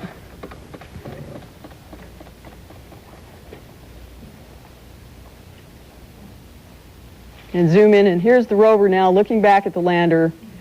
So now with this capability, we can start filling in the back sides of rocks and really filling this model out with the rover images as well as the lander camera images.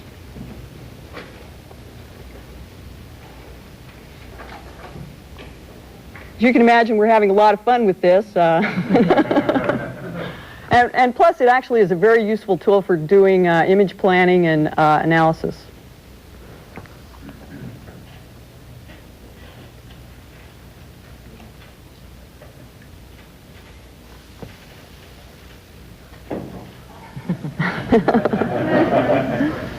All right, I think we'll stop it there. No, actually we can't, because that data, you see those outliers hanging up in space, it's actually only good, the IMP camera disparity is not that great. The eyes aren't that far apart. So any information in stereo is only in the near field, so we're only good out to about 15 meters. And so things on the horizon, you know, the Twin Peaks are a kilometer or more away. You won't get enough information to render those in a stereo model. Can you see that? We're going to take a quick break. We'll come back and see some more of these fabulous pictures and computer-generated things. What will they give us next? Stay with CNN.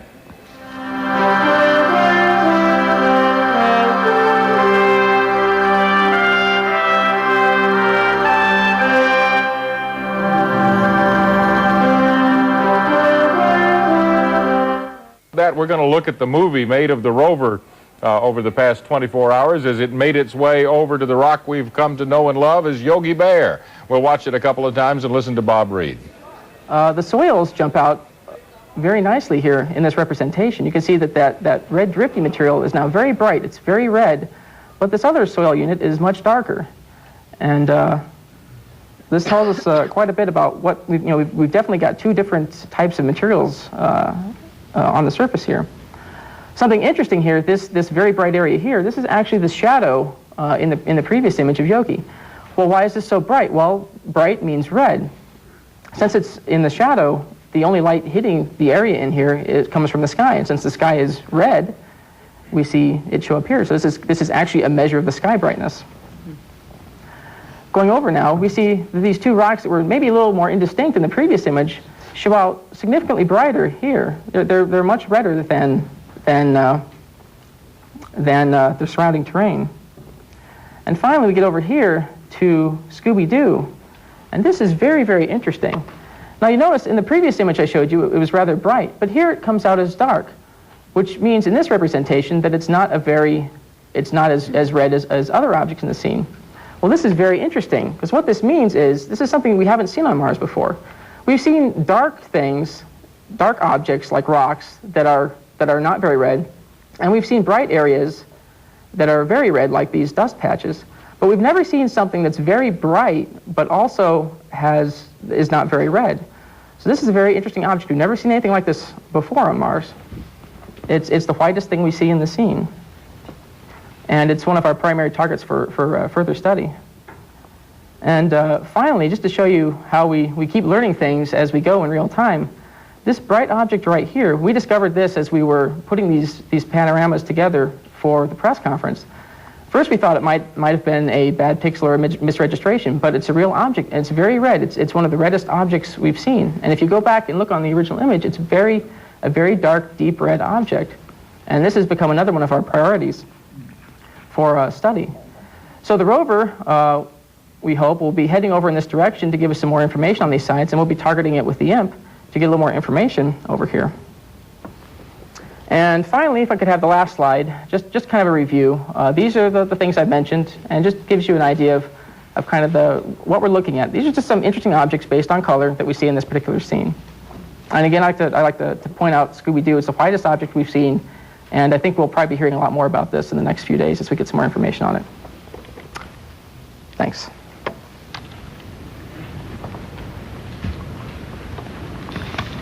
I'd like to take you from the dense rocks of Mars to the tenuous atmosphere of Mars. And to do that, I would like to give you two progress reports from the ASI MET team.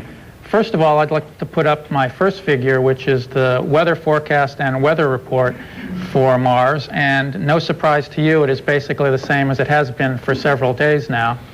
The atmospheric pressure at 2:55 p.m. local Mars time on Sol 6 is about 6.76 millibars. The high temperature is about +8 degrees Fahrenheit. The low temperature was approximately -100 degrees Fahrenheit. And there was a light wind from the west. The forecast for Sol 7 is pretty much the same thing, so that's no surprise.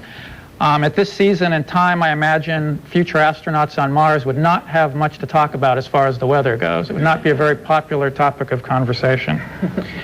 The second part of my report is actually of a continuing story that we started to present last Monday to you, which is what is the atmospheric temperature profile in the Martian atmosphere.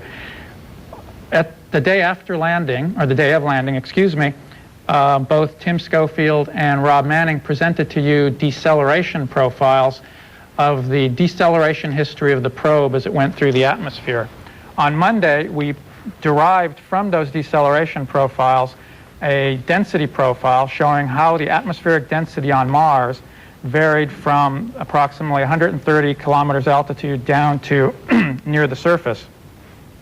What I'd like to present today is the temperatures that we've now derived from that atmospheric density profile.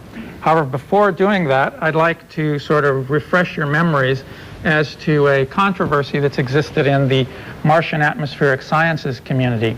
The question has been, has Martian climate changed significantly since the era of the Viking spacecraft missions in 1976? And as far as this investigation is concerned, the basic question is the atmospheric temperature in the interior of the Martian atmosphere cold today, or is it warm as it was at the time of the Viking spacecraft missions? And I would like to now show the profile that we found, which is the next figure. Thank you. I'd like to walk you through this profile, assuming I can get this cursor to work, starting at the very top, which is what is the part of the profile that Mars Pathfinder encountered first. Up here at about 120 kilometers down to about 60 kilometers, we find that the blue line, which represents the Pathfinder temperature profile, versus the red line, which is the Viking temperature profile, that the atmospheric temperatures are quite a bit colder than they were at the time of Viking. This is only for the upper atmosphere, however. What you might also notice is that there is this pronounced minimum here at approximately 80 kilometers, and that is the coldest temperature ever measured on Mars. It's a chilly minus 275 degrees Fahrenheit at approximately 80 kilometers altitude. As we now go further into the atmosphere, as Mars Pathfinder did, we reach below 60 kilometers altitude. We find that the temperature profile is actually very similar to the Viking atmosphere profile. In other words, from about 60 kilometers down to about 13 kilometers altitude, the atmospheric temperatures on average are indeed as they were approximately during the Viking era. I'd also like to point out that there are features throughout this profile that are undulations in that temperature profile, and those are very interesting to meteorologists because they presumably represent some form of atmospheric wave, possibly solar tides, as were discussed. Well, they've done it again. Wow, this reporter. Great new pictures of Mars. The most significant picture of the day's briefing. The little rover that could, roving its way over to a rock known to us all as Yogi Bear. Here's what that movie looked like. The scientists on the ground are using a camera back on Pathfinder to take these shots. We'll show them to you again and again and again. John Zarella, did you get a sneak preview at these shots, or were you watching them for the first time, same time I was? And what did you think?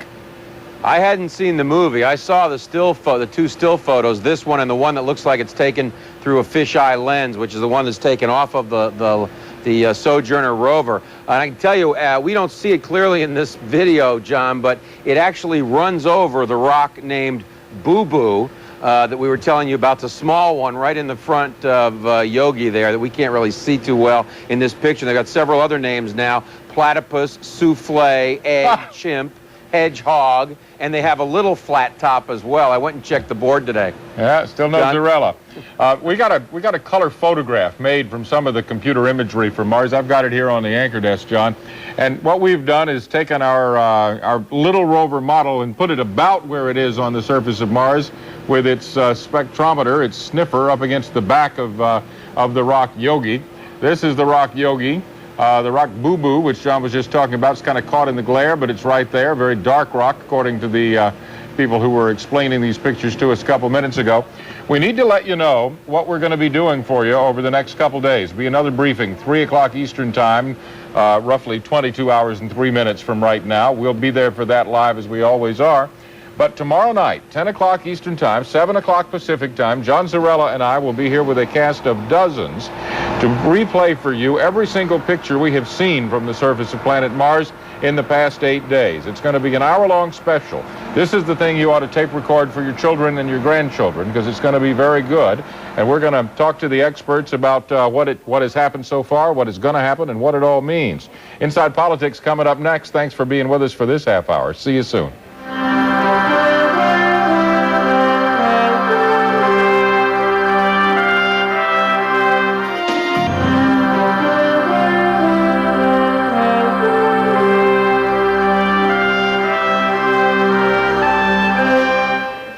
For the past 8 days, we have been showing you remarkable pictures from someplace far away, the surface of the planet Mars.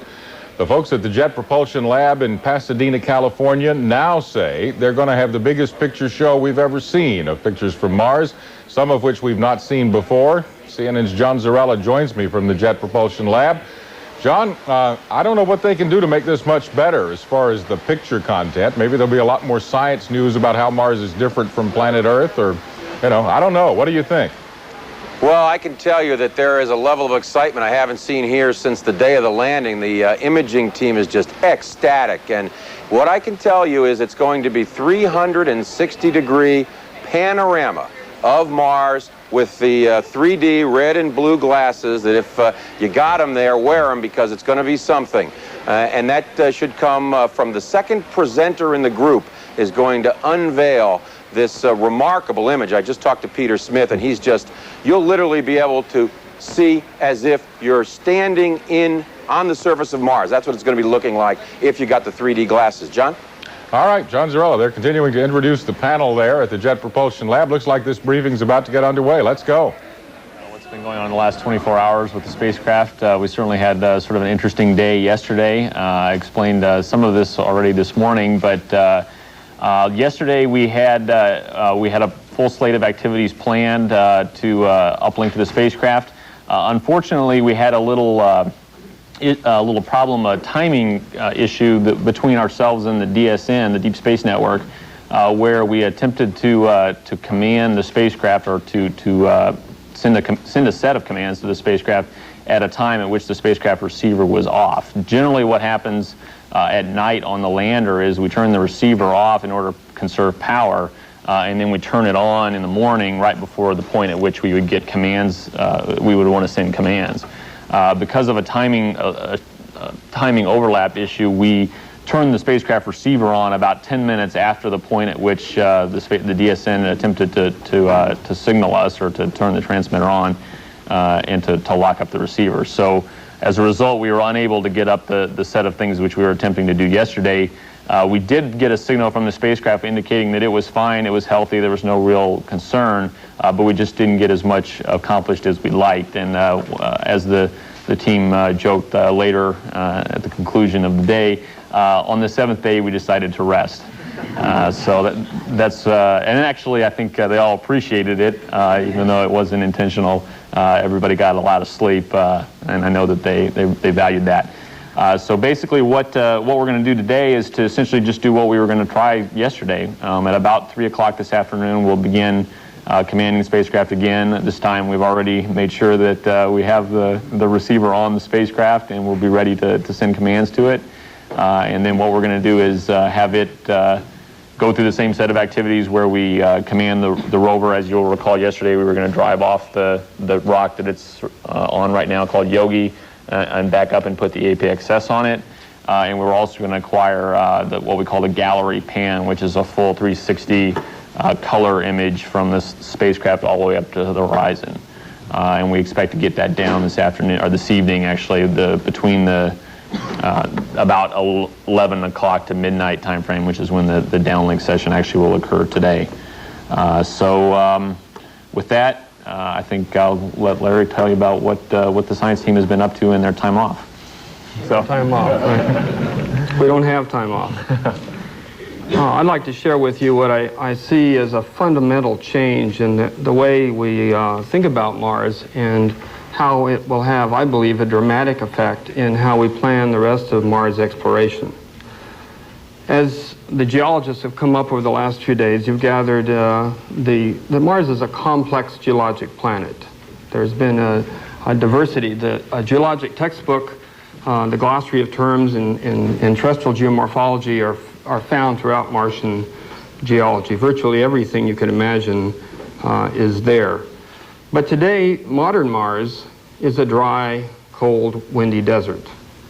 And so the sands of Mars shift back and forth, and in some cases mantle, in many cases mantle, bury, and make this, the geologic history of Mars hard to really see.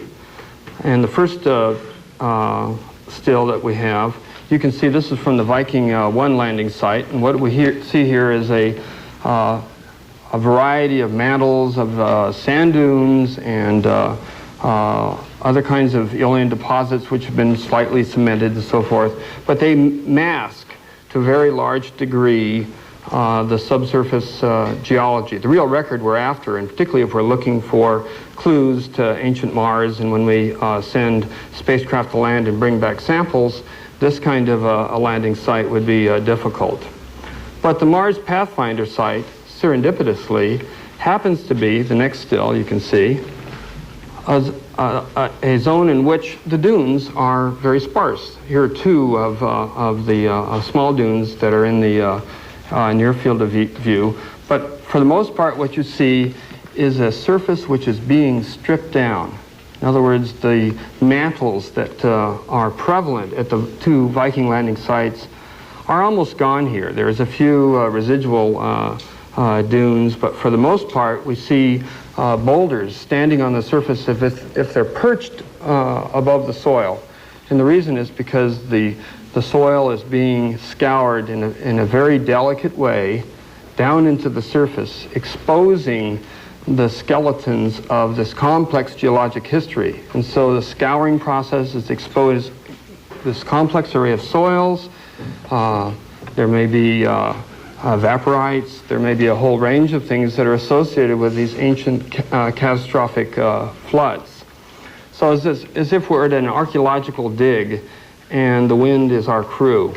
So this delicate exposure is what we're looking for. What are the ramifications for future Mars exploration? The next still shows where we are and perhaps why we're seeing this kind of phenomenon. The Viking 1 landing site that I showed you is off over in this direction, actually slightly off the slide, and that's this thickly mantled area. You see here sort of three parts of Martian geology. There's old highlands, ancient craters, kind of an intermediate brownish zone, and then this dark zone. You start to see some contrast in details. What this is a curtain. The Martian sands of time are being drawn back, and the Pathfinder landing is right on the edge of the curtain.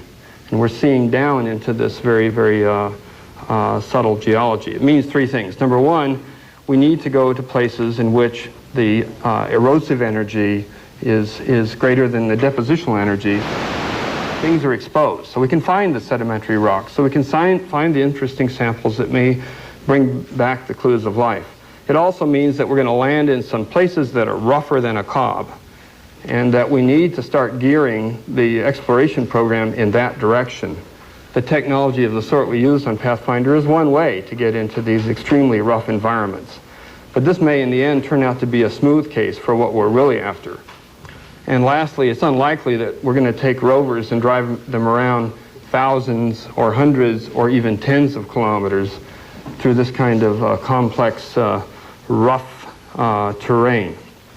So you'll see, I think, as we start to analyze this data, this whole pattern start to shift as we now are gaining some scientific and engineering comfort and confidence in how we go about exploring the surface of Mars and bringing back the right collection of materials. And that's what Pathfinder is really doing. It's giving us that set of knowledge where we're feeling at home geologically and as far as engineering on the surface of Mars.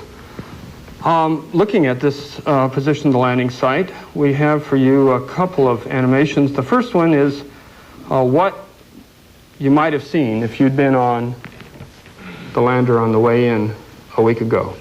So if we'll go to that clip, please.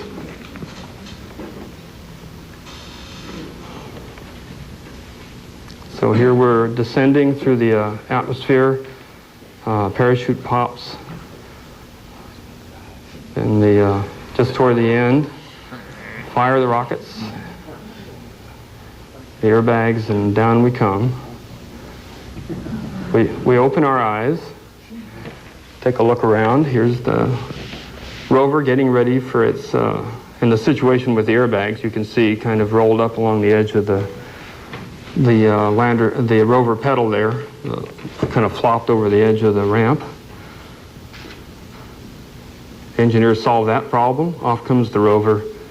And then this is a controlled color animation using images that have been seamlessly put together, the cartography done more completely. This is a more refined version of some of the things that Carol Stoker showed you yesterday. So our efforts continue, and I assure you that the video you'll see and the products will continue to increase in their clarity and their virtual reality, taking you to the surface of Mars over the weeks ahead. And finally, we've handed out some red and blue glasses for those of you in the audience, and those of you at home, if you have the right kind of cereal box in the closet, you get those out. Of course, if you're professional and you come from the USGS, you get better glasses. Of course, this is what any one would wear. And here comes the image processing lab with what's called an anaglyph. An anaglyph is a fancy word for what was was done with 3D comic books 65 years ago. And it's basically a red-blue composite. And you can see in this anaglyph a lot of the erosive detail, particularly off to the right. If you look, you can see in 3 dimensions those rocks and cobbles being stranded above the stripped surface in the Martian Pathfinder Ares Vallis landing site.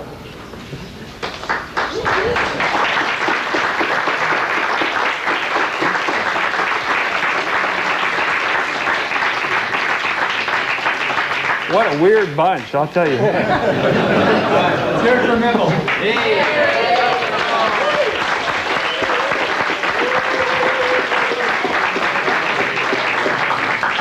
As usual, the JPL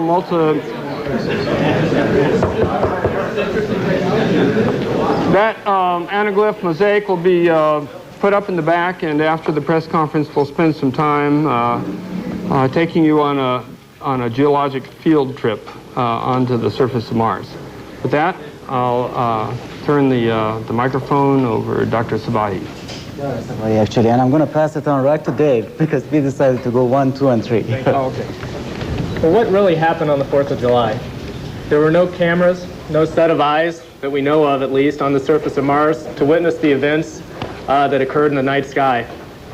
Our only insight into what happened is the flight data recorded by our instruments on the way in, stored on our flight computer, and beamed back to Earth on the first 2 sols after landing.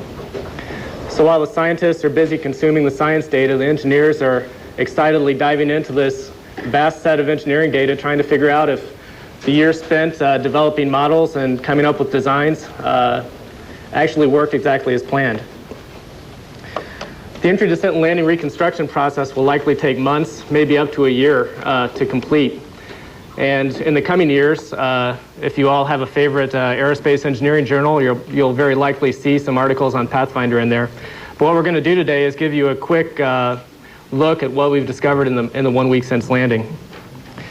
Let's see, our entry, descent, and landing reconstruction team is made up of engineers and scientists from across the country. Here at JPL, NASA Langley Research Center in Virginia, NASA Ames Research Center, and Lockheed Martin in Denver. We're going to try to determine our flight path, our aerodynamic heating, how our heat shield performed, parachutes, rad rockets, all the way down through landing. First slide, please. Okay, this is a slide that's been put together by the NASA Langley engineers. They were responsible for coming up with our aerodynamic profile. And the top plot here shows angle of attack on the y-axis plotted versus time from entry. Now we have an aerodynamically stable vehicle, so we expected these angles of attack to remain near 0 throughout entry. But the Langley engineers did come up with several areas of instability where these angles of attack might kick up. We'll take a quick break, come right back with more of the Mars Pathfinder Picture Show. Stay with CNN.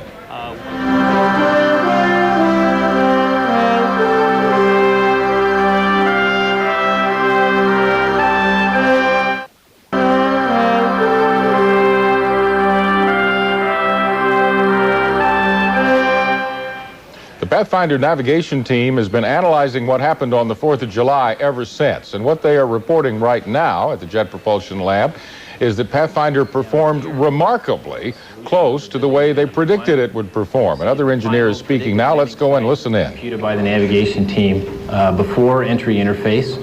And the ellipse around that marker you see is a dispersion ellipse that bounds the uncertainty in the prediction. Now up here with the yellow X, you see the landing site that's been established relative to the topography by the science team from imaging. They are different. Now the reconstruction that we've just finished up this morning from accelerometer and radar data says we were essentially right on top of the navigation predict. So it looks like in inertial space, that is the spatial coordinate frame that the navigation team works in, that they were right on the money. Within a kilometer or so of the targeted site, which is extraordinary. So this lends further suspicion to the theory that the discrepancy between these two sites is a result of imperfect knowledge of the topography in the navigation frame. So there will be something for the scientists to chew on there. We've also learned some things about what happened on board the spacecraft as it went in. As near as we can tell, the terminal velocity reached by the lander on the parachute was about 60 meters per second. There's an algorithm that ran in the flight computer on board whose job it is to control the retro burn that said we were coming in at 61.5 meters per second. That's about 140 miles per hour at the time the rockets fired. So it looks like the firing algorithm did a pretty good job according to what we've been able to learn so far. One of the other big questions we had was, did we pick up some horizontal velocity from the wind as we were coming down? We think we did, on the order of 20 to 25 miles per hour, about 13 meters per second. At the time the retro rockets were ignited, we think we were about 98 meters above the ground versus the 90 meters that the firing algorithm was shooting for. That error is well within the tolerances of the firing algorithm, so it looks like it did a good job. And at the time the lander was cut from the bridle, we think we were about 21 meters or 65 feet above the ground, and that the lander had just started up again. We think we had a slight overburn, and that there was a residual vertical speed of about 1.5 meters per second after the bridle cut. So we took just under 4 seconds to fall to the ground. We think the airbags and lander hit the ground at about 18 meters per second or 40 miles per hour. Of which about 12.5 meters per second was horizontal.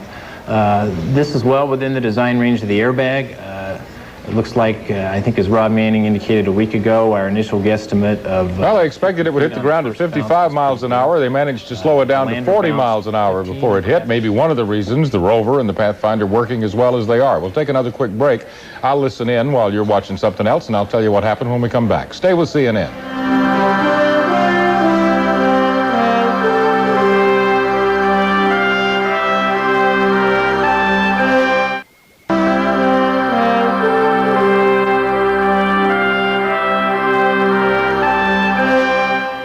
Welcome back. John Holloman at CNN Center. We're going to play back for you a 3D image of the Martian landing zone. The NASA engineers at Jet Propulsion Lab rolled it out in this briefing that we're watching right now just a few minutes ago. And if you put on 3D glasses, if you happen to have a set around the house, you'll be able to see a stupendous amount of relief in this picture. I'm going to put on my glasses. The bigger the size of your TV screen, the better it's going to look to you. Yeah, you can see some relief in the picture, particularly up close where the lander and the rover are located, and even out there at the Yogi Rock and some of the other rocks as it pans by. The folks at the Jet Propulsion Lab tell CNN that they're going to mount this on some easels for us so we can go through the whole thing and get a very good, slow recording of it, which we will play back at 10 o'clock Eastern Time tonight on our 1-hour special, Journey to the Red Planet, the little rover that could. So we want you to be back here with us for that if you want to see this very much up close and personal. Now, the briefing continues with engineers. This is Dara Sabahi, the mission engineer, talking about how well the probe was designed and how well it operated as it made it down to the Martian surface during the first few minutes of its time on Mars. 2 airbag, full system airbag deployments, and we had at least 8 gas generator firings. We had, I think we lost count at what point, more than 150 airbag retraction and petal deployment tests. And to give you a sense, all of them were occurring in parallel. They're all occurring with the hardware being built. They're also, everything is occurring with the end-to-end simulations being performed. So we were sort of on a roller coaster, running with it. And one thing I can say is that the roller coaster had a lot of painful downs and joyful ups. And it wasn't easy to get here. And I personally am very grateful to all the people that were committed to make this system work. Thank you. I'm done. Yes. Tony, you're up. Okay. For those of you that don't know me, I'm Tony Spear, the project manager, and I'm going to talk about the mission objectives accomplished to date. However, before I do that, this is my sayonara press conference. When a function on the cruise stage was no longer needed, like propulsion, for instance, you know, when we did the last maneuver, I would say, and the team would join in, sayonara, Morgan Parker, we don't need you anymore. And when we didn't need the star tracker or the sun sensors anymore, we would say to Miguel, sayonara, Miguel, who is, by the way, the king of Argentina. He's been knighted. I'm going on to my next job next week, which is bigger and better, so stay tuned. I'm going to spend a few minutes reminiscing. The most frequent feedback, the most frequent comment that I and the team got after launch was, Tony, we really never thought that you were going to launch under the cost cap, okay? Then the most frequent feedback after landing was, Tony, we really didn't think you were going to land safely. And throughout the 3 years, my young team, you notice... Tony Spear, the only really gray head in that whole room of Mars Pathfinder scientists, bidding a swan song to his team. He says he's off to bigger and better things. We'll see if he can do bigger and better than this. But he was the manager for this project, the person who put it all together, got it off the ground, and now that it has completed its primary science function, the first 7 days on Mars, he's moving away. The rest of his team are going to be there, and so will we, to watch the additional pictures as they come in over the next few days. Talkback Live is next. I'm going to get up from this chair, run down 4 flights of stairs, and be with Susan Rook and the gang down there, and we'll talk about Mars if you like. You know how to talk back live. Also, for our international viewers, thank you for being with us for this latest in a series of dramatic picture shows from Mars. There'll be more of them. Stay with CNN.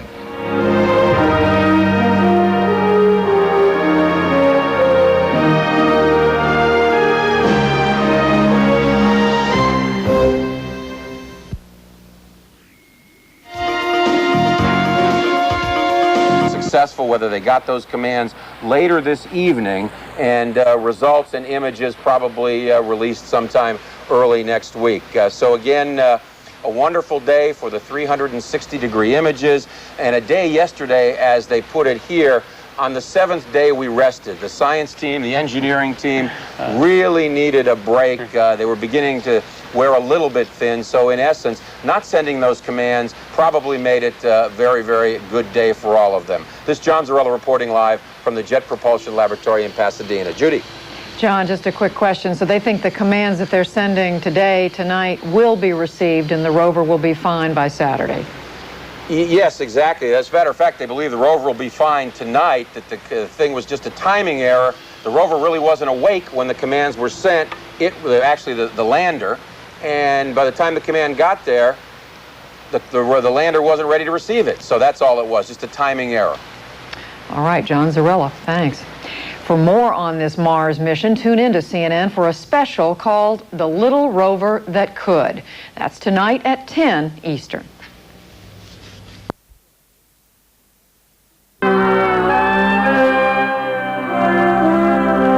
Exactly 1 week ago, the Red Planet got a visitor. And back on Earth, everyone's horizons began expanding.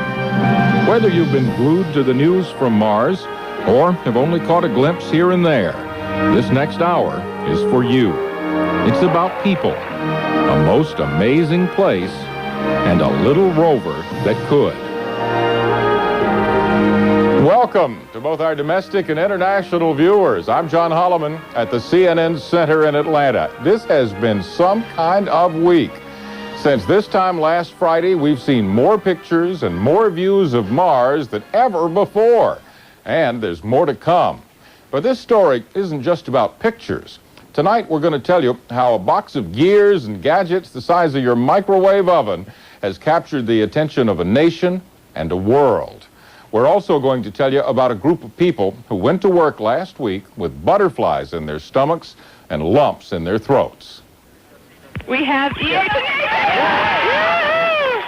It was a good day at the office for the scientists, engineers, and thinkers at NASA's Jet Propulsion Laboratory when they got the word, or the code as it were, that Pathfinder had safely reached its destination, the Earth's most interesting planetary neighbor. This is really exciting. This is the data we've been waiting for. This is the Mom, I made it, the safe arrival phone call. And this is what we've been hoping for.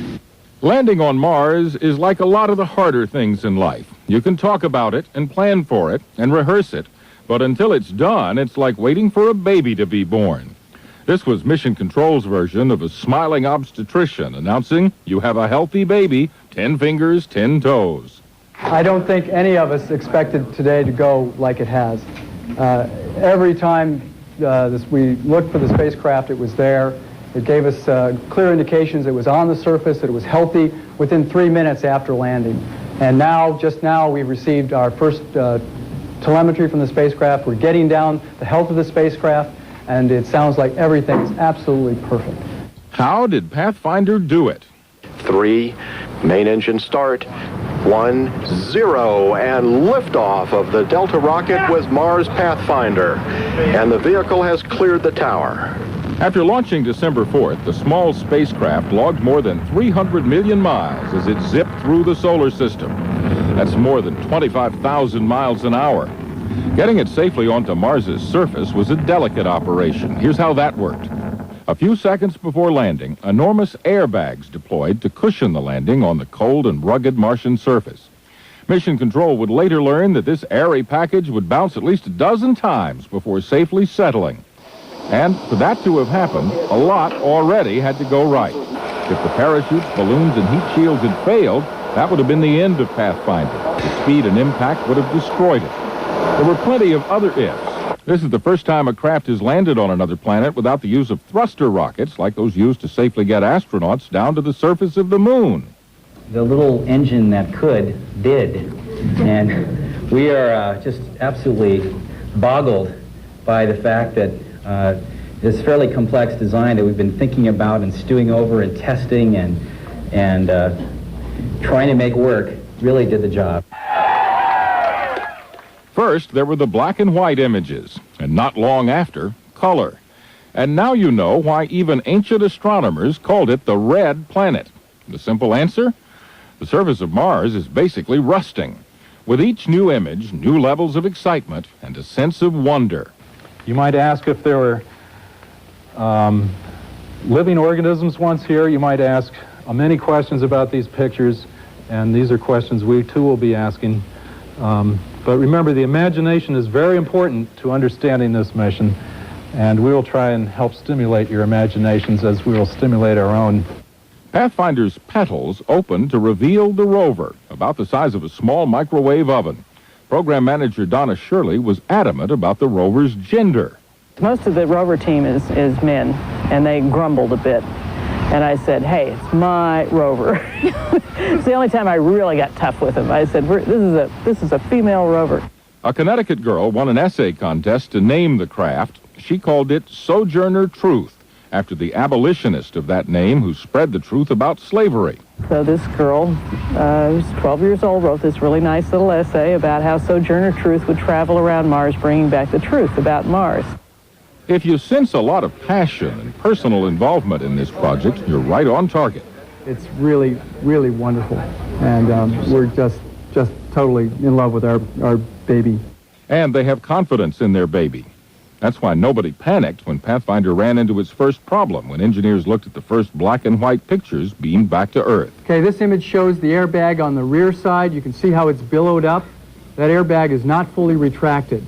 We don't quite know why that is, but what we're planning to do, what the flight team is doing right now, is testing a sequence, and may have already even uplinked the sequence that will cause us to, and let me show you with this little model here.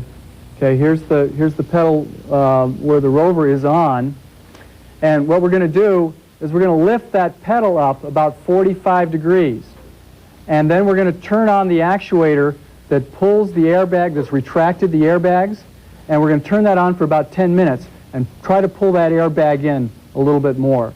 Flight rover, we have rover data. Yeah! That set of new commands worked. It was now safe for Sojourner to make those first shaky moves. The images that you've seen today show a completely deployed rover that has driven down a perfectly deployed ramp and gotten to the surface of Mars, making its first tracks in the soil of this new planet. Rover, don't forget to call home occasionally. The first rock to get its picture taken and to get sniffed by an X-ray spectrometer, Barnacle Bill. It's called that because in the close-up view, it looks like it's covered with little lumpy barnacle-like features. Pathfinder's two eye-like cameras sent back the ingredients for a panoramic view of the landing site. And a quick look at the rocks told geologists they might have been pummeled by enormous floods billions and billions of years ago. There's evidence of a 1,000-foot deep flood, one that moved rocks thousands of miles. It's those indications of water, and plenty of it, that have scientists thinking the planet may have supported life in some form. Look at this map and get a load of these names on the Carl Sagan Memorial landing site. There, the Twin Peaks, the Big Crater, the Far Knob, and the really Far Knob. Rover has nestled up and kissed affectionately Barnacle Bill. Sojourner continued to make her handlers proud. The rover stirred up some soil with its wheels so geologists could get a good look at some dirt below the Martian surface. Then it was off to shoot a bear. Just photographs, of course. We'll turn the rover and drive towards Yogi, and at the end of the day, we'll take a full stereo from the rover eye, nice up and close. That's the way geologists want to look at it, nice up and close, and see what we can see in that morphology. With moves like the crab, Sojourner is showing off some real self-sufficiency, getting around the craggy surface. And the research team shows no signs of wearing out either. This is unbelievable. You have 70 scientists like kids in candy shops here at the end of fire hoses of data who just grinning from ear to ear. One of the most widely traveled astronauts, Story Musgrave, says there's something almost hypnotic about our new relationship with our solar system neighbor. The call is there. It beckons. The beauty of the place, it really does call. And with a brand new technology, with a very efficient small satellite that it came just scooting and screaming out in there, and it's there, it lets you know how doable the whole thing is. Doable it is. The pictures, the enhanced pictures, just keep on coming. The first virtual reality look at Mars was shown Thursday, and it's not just a way to look at cool stuff. The scientists use it to better measure and estimate the size of rock formations, which brings us back to these pictures of Sojourner. It shows the vehicle ramming a wheel up on the rock called Yogi. And because of a miscalculation, NASA missed getting its radio instructions to the rover, so that's where Sojourner remains right now, jammed against that rock. We did get a signal from the spacecraft indicating that it was fine, it was healthy, there was no real concern, but we just didn't get as much accomplished as we'd liked. And as the team joked later at the conclusion of the day, on the 7th day we decided to rest. Throughout the mission, from the very first pictures, NASA has been building what it calls the Monster Pan. Take a look around. A 360-degree look at the Martian terrain. And today, NASA came back with its latest effort. And then this is a controlled color animation using images that have been seamlessly put together, the cartography done more completely. This is a more refined version of some of the things that Carol Stoker showed you yesterday. This is just so good. The scientists at JPL had something else to show us today, something we're planning to show you. This is part of an old-fashioned 3D picture of Mars they put together. To see it in 3D, you're going to need glasses like these, so if you got some, dig them out now. Coming up at the bottom of the hour, we'll show you the whole picture, so if you have some of these old-timey glasses around, go grab them. Now, just ahead, a look at that group of scintillating scientists from JPL. Who are these folks?